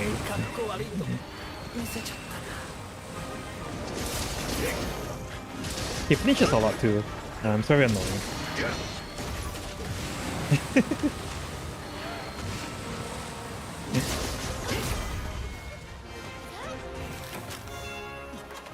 So like a Master Rank Raustrax is only like 4 minutes, pretty easy. I can probably get a bit faster if I try a bit harder, but I messed up quite a bit. I want to give Elemental Greatsword a try. Elemental Greatsword is great, only if you play the Hunter Ash style though. Elemental Greatsword only works for Hunter Ash. Outside of that, nothing else. If you're playing the traditional True Charge / Greatsword style, it's really weak. It's really weak. Elemental doesn't make a difference, I think.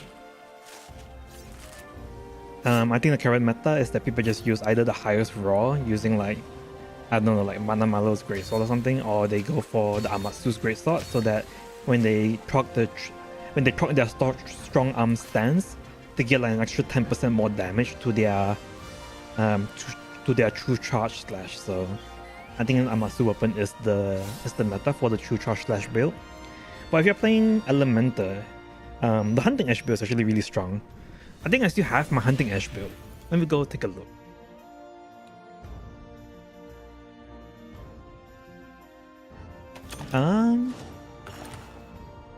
Yeah, but I bought it physical copy and DLC itself is 40. Okay. Yep, 40 bucks DLC, baby.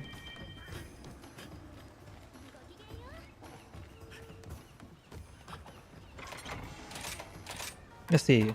I think I do have a Hunting Ash Greatsword that I play for a while. I think it's this one, right? Was it this one? No, it's not this one.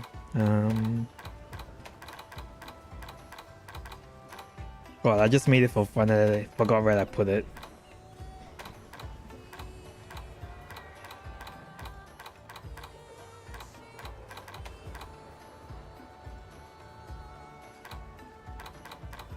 I gotta clean my loadout every now and then. I think it's this one. Here you go, Silver Wrath.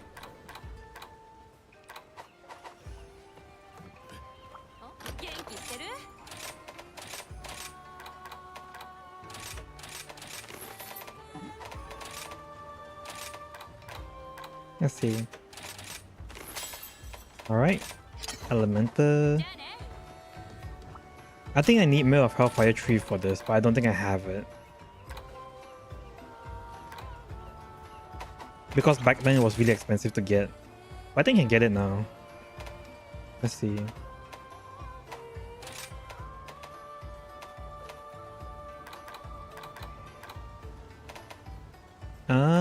Can I get Mirror of Hellfire Tree? I think I can try to fit it in somewhere.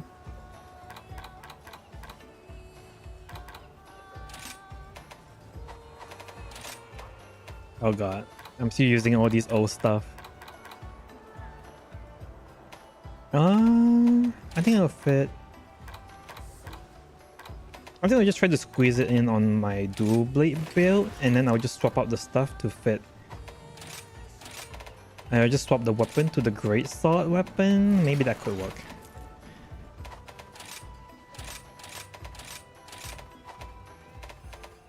There we go. I think that should work.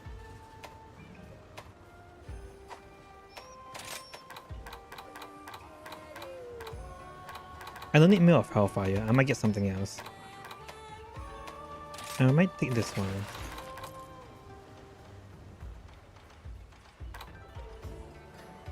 I think I'll take this one. And I'm gonna switch my weapon to the great sword. Hopefully I still know how to play this. Where's the great sword? Elemental great sword is super viable, but it's only for like a very specific circumstances though.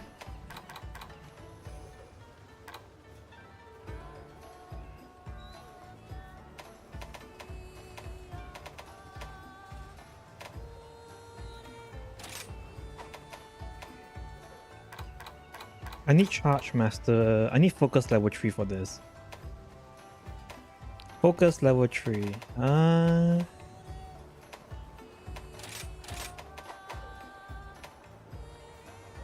I need Focus level 3 and I need Charge Master level 3. Particularly for this build. I don't need Berserk. I'll take Charge Master level 3 and Focus level 3.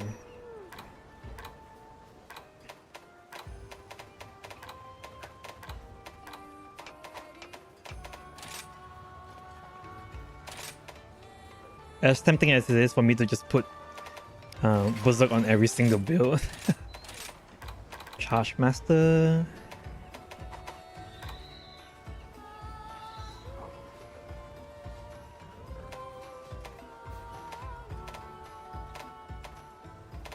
And I'll swap this one out for Virtual Coil so I can get my Mirror of Hellfire level 3.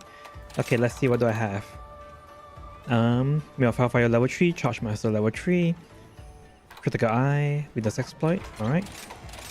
So I'm gonna switch out Bloodlust for Expert. Gonna switch out Mighty for Mastery.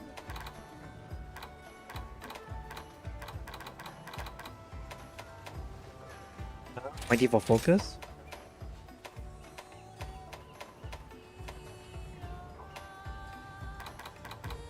What else do I need? Critical Eye, Water Attack, Crit Element, Charge Master, Focus level 3,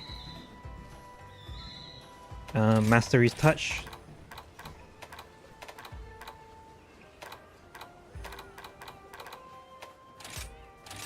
I'm just gonna be so scuffed. I'm just kind of making on the spot. But it's okay. It gets the job done. One level of Firebug is all I need. I don't really need wire bucks for this because you will get your wire bucks back way fast, way more than you lose it. Chain level 3, Intrepid Heart, Iron Shell, Stream, 1 extra level Intrepid Heart, why not?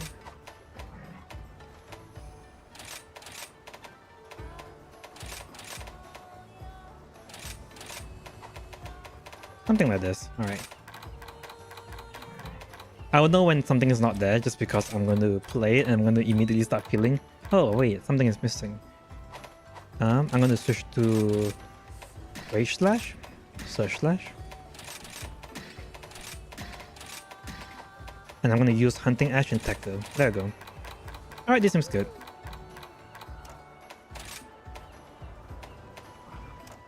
Nothing can go wrong with this, right?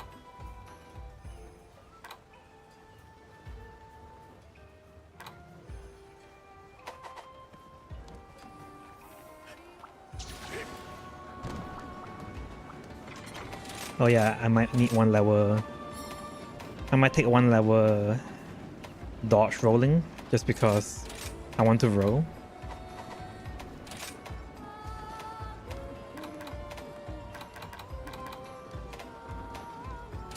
I'll take out 1 critical for 1 level roll.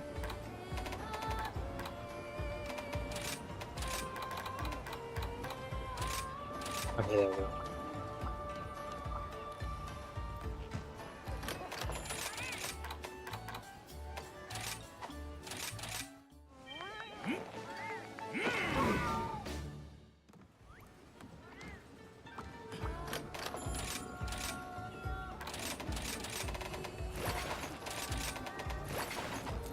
Alright, let's see how this plays out. Silver Rathalos.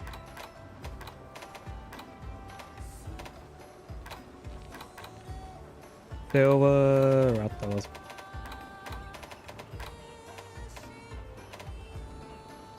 It works on every single monster, doesn't just have to be Silver Wrath. I can probably do it on Flaming Espinas, it'll be fine, I think. I'm gonna do it on Fallen Arena. Let's go.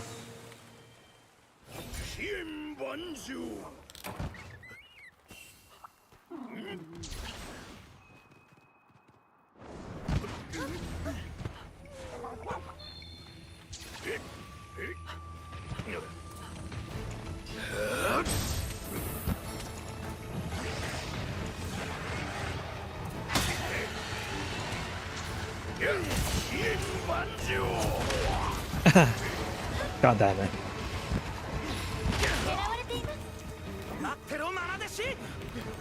Great start.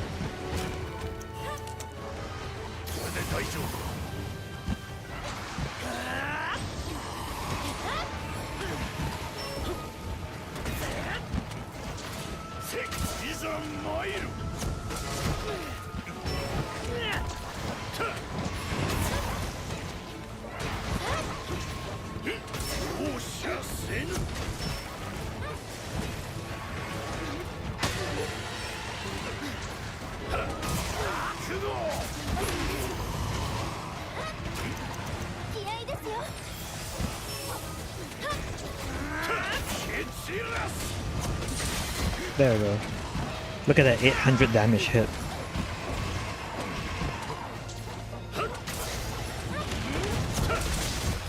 Look at that.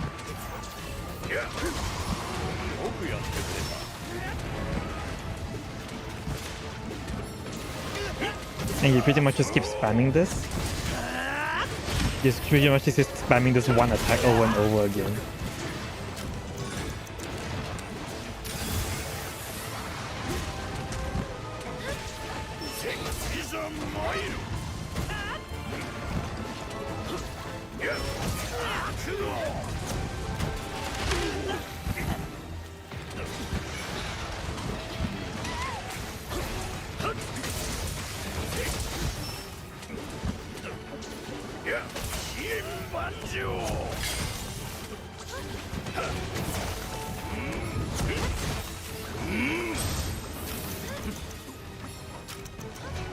I should probably have Protective Polish instead. Switch back to the blue scroll. Alright, and now that he's down. Oh god. His weak spot is the wings, so you want to hit the wings like that. There we go. 820 damage per hit.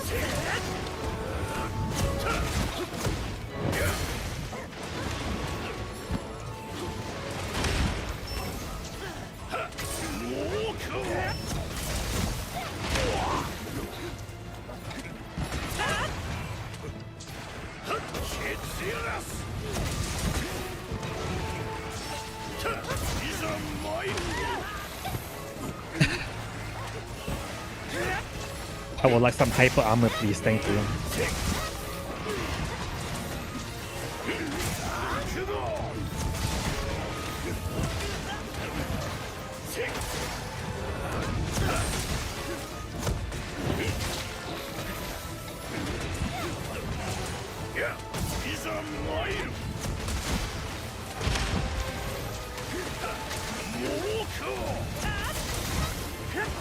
It's a real silly build.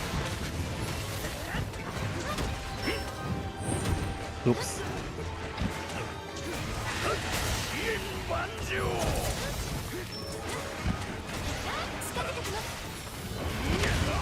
Ow.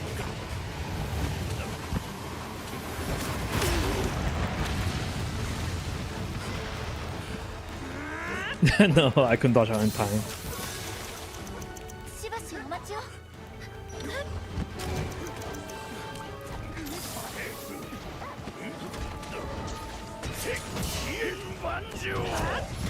No, I missed.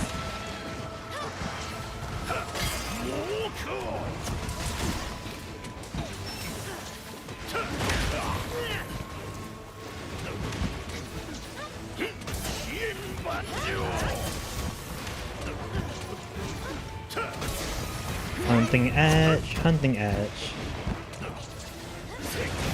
Just gotta spam this attack all the time.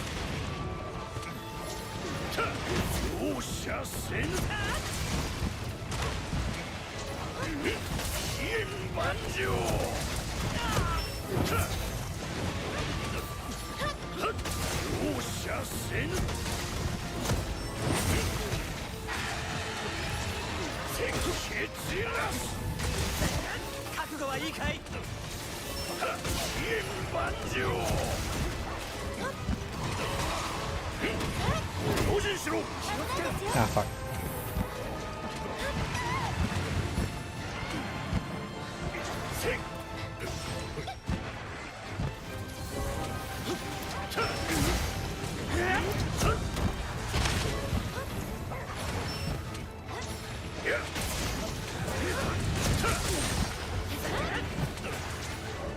And he's almost dead.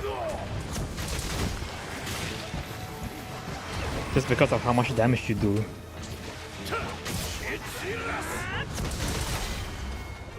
Look at that.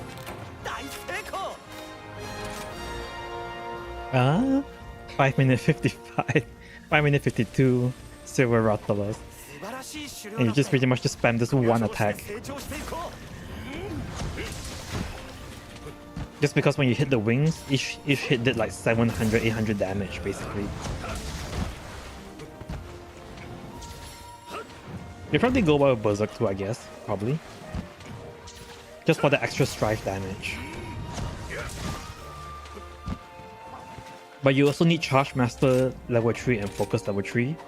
You definitely need Charge Master level 3 for this build to work because I think Charge Master level 3 is the thing that gives you your like 40% damage, elemental damage modifier.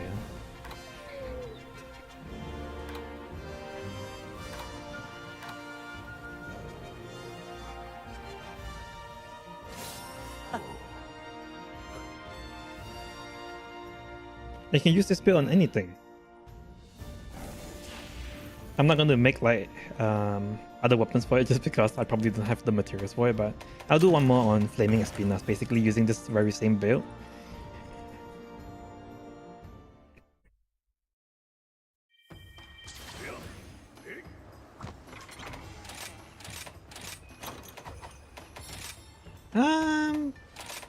Masaketa, I don't think I need to show it. I did kind of did it with Zero Wrath, and I think that's good enough. I'm just gonna save this build first. It's supposed to be a hammer stream, so I'm just gonna go back to my hammer and finally play the ice hammer that I said I was gonna play. Seething Baser is the easiest monster to fight against when it comes to like just wanting to test something out, so. And I think Seething Baser has everything that it takes to be a good hammer target because he has a big hit and he's weak to elements, so.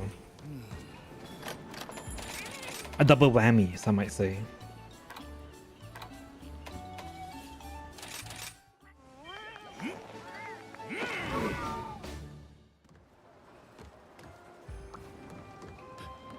Alright, let's go.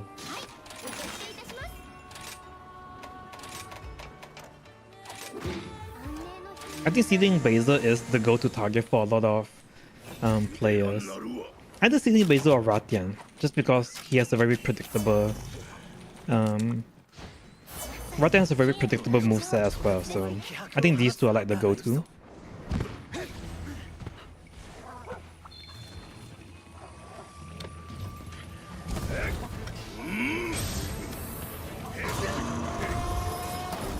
You count Water Strike the raw, and then you go in for the hit. Ah, fuck.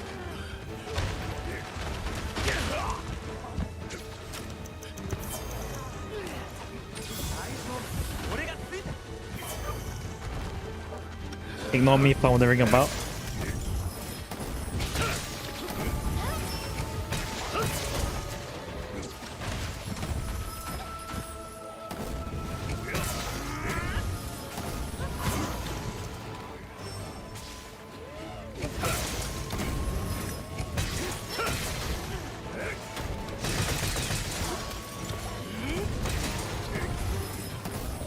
Look at that perfectly timed stun.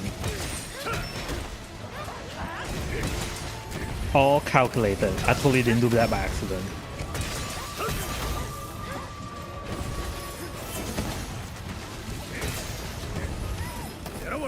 If you can hit the hit, hitting the tail on Seething Baser is actually pretty good too. Just because his tail has a really high element flick point. And if you hit him from below, it kind of hits the head as well, as long as you are facing the general direction of the hit.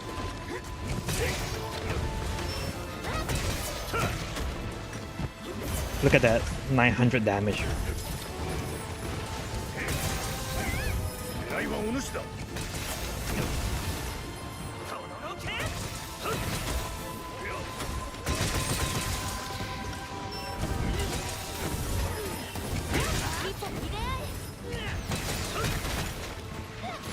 Oh, he flinched. I missed my second. I missed my big third hit.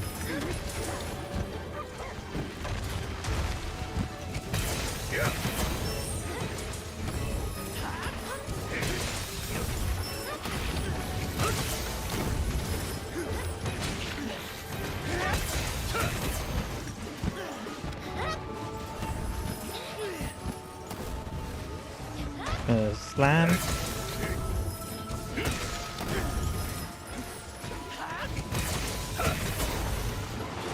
Got the knockdown. Gonna recharge my impact burst.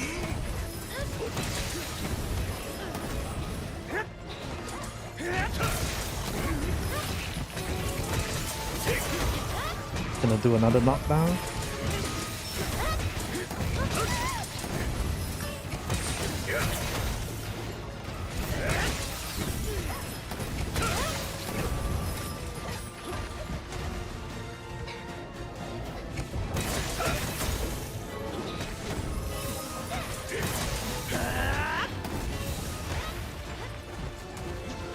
Even though I'm not that good with the hammer, I feel like I can probably do Seething Baser in like 5 minutes, maybe. The same timing as my dual blade, basically. Probably even faster if I'm a little bit better at it. Or if I get lucky, I guess.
The knockdown, baby.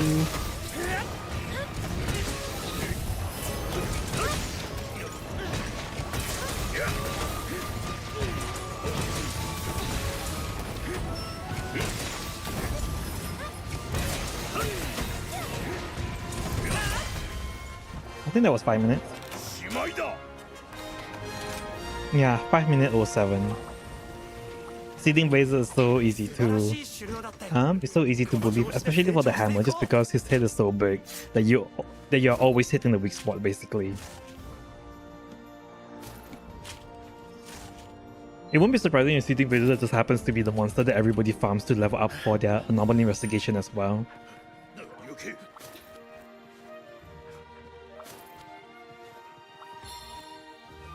Even before he was an anomaly target, people used to farm, when anomaly investigation first came out, people used to farm him along with Diablos. They will pretty much pick Diablos as the main target to hunt, and Seeding Blazer is always the secondary target just because it's so easy to hunt him along with Diablos.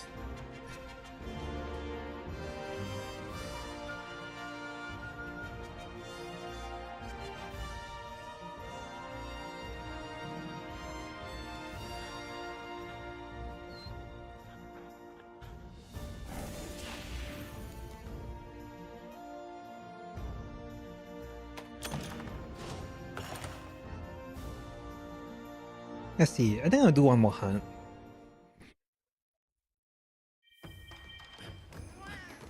Don't know who to hunt though. Maybe I'll do Flaming Espinas, why not?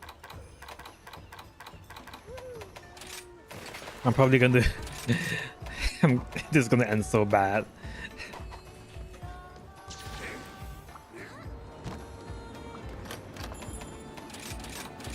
You guys having a good evening? You guys had a good weekend? Enjoy yourself? You know.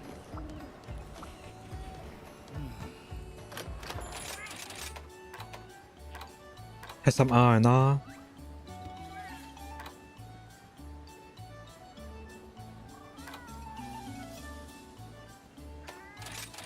Yeah, I found one cheating basil before. Close enough.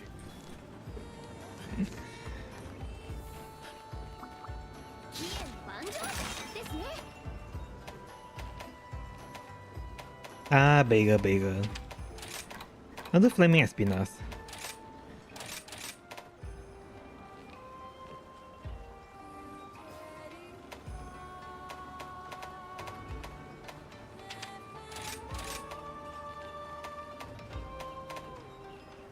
Going to bed now. Have a good one, everybody. Yep, good night, Avery. See you next time. I'll do this one. This is pretty much my last hunt too, and I'm gonna go off as well. Then go for Risen Shaggy. Oh, I don't think I can do Risen Shaggy on my on my hammer, not yet. I'm not that good at the hammer yet. If I do get better at the hammer, if I do play, maybe I got to play the hammer for like a week to kind of get used to it. And once I do, I might go for Risen Shaggy.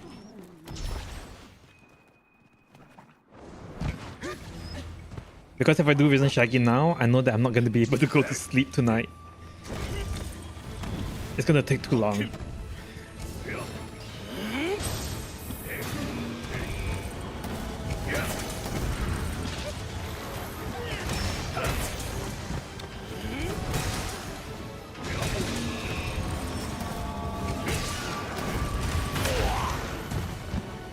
Got that.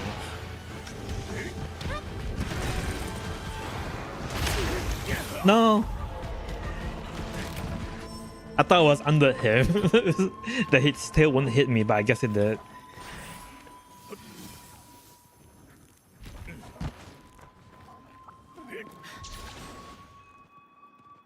Why did I die? Didn't I have Moxie? I guess my Moxie... Oh, my Moxie proc. Oh, it's probably the poison. I see.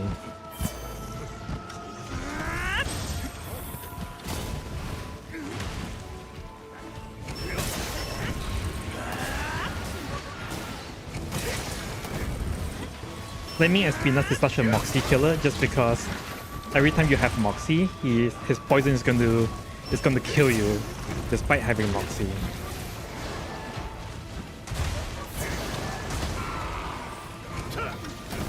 Oh, I missed my second hit. So bad.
Just gonna casually sharpen my weapon. Probably not a good idea.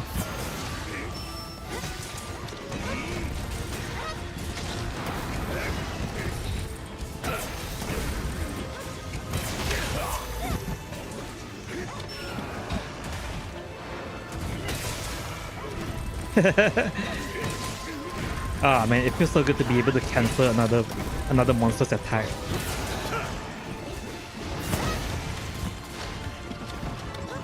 I think hammer is one of the few weapons that you can just actively cancel a monster charging at you by counter blocking the monster.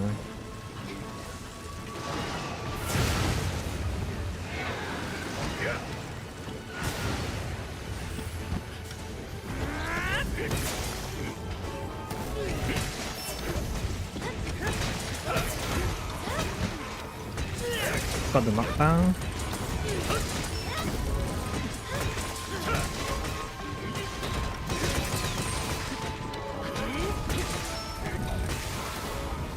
Ah.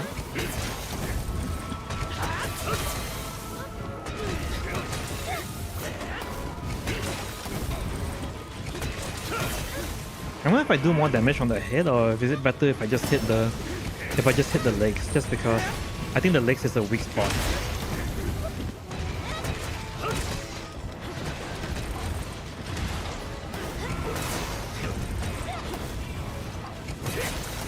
But the head isn't.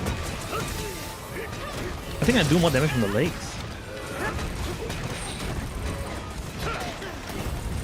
That awkward moment when you're a hammer but you gotta hit the legs.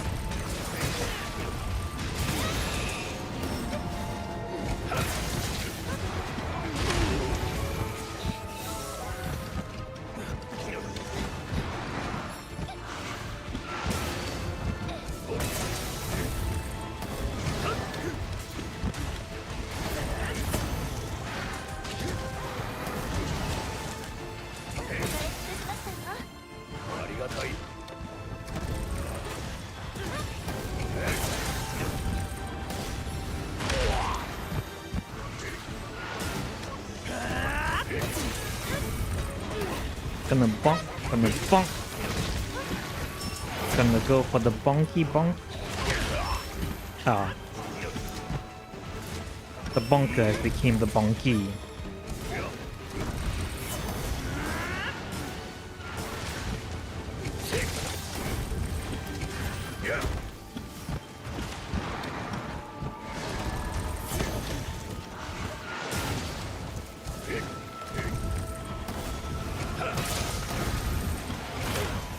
Ah. Oh,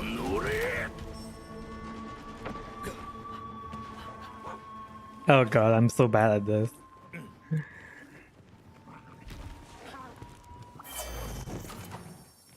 I'm just gonna go into the tent to get my purple sharpness back. Oh yeah. Monster Hunter hack, bro. You want to sharpen your weapon? Go into the tent. Just die.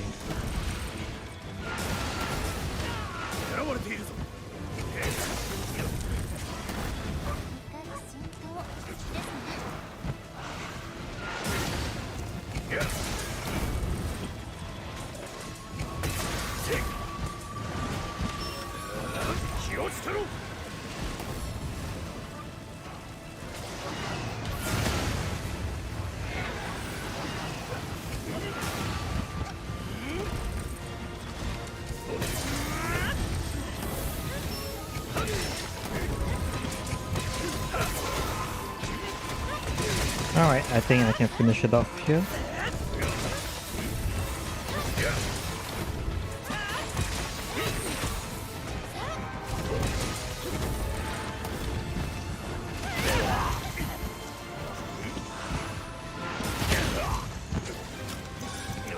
I spoke too soon.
One.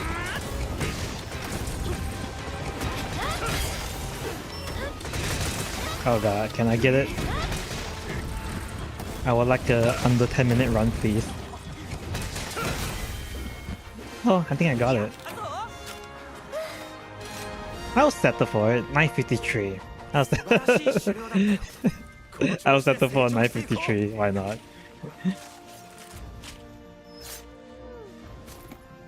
Bonking hard. Bonking is a tough job, guys. Bonking is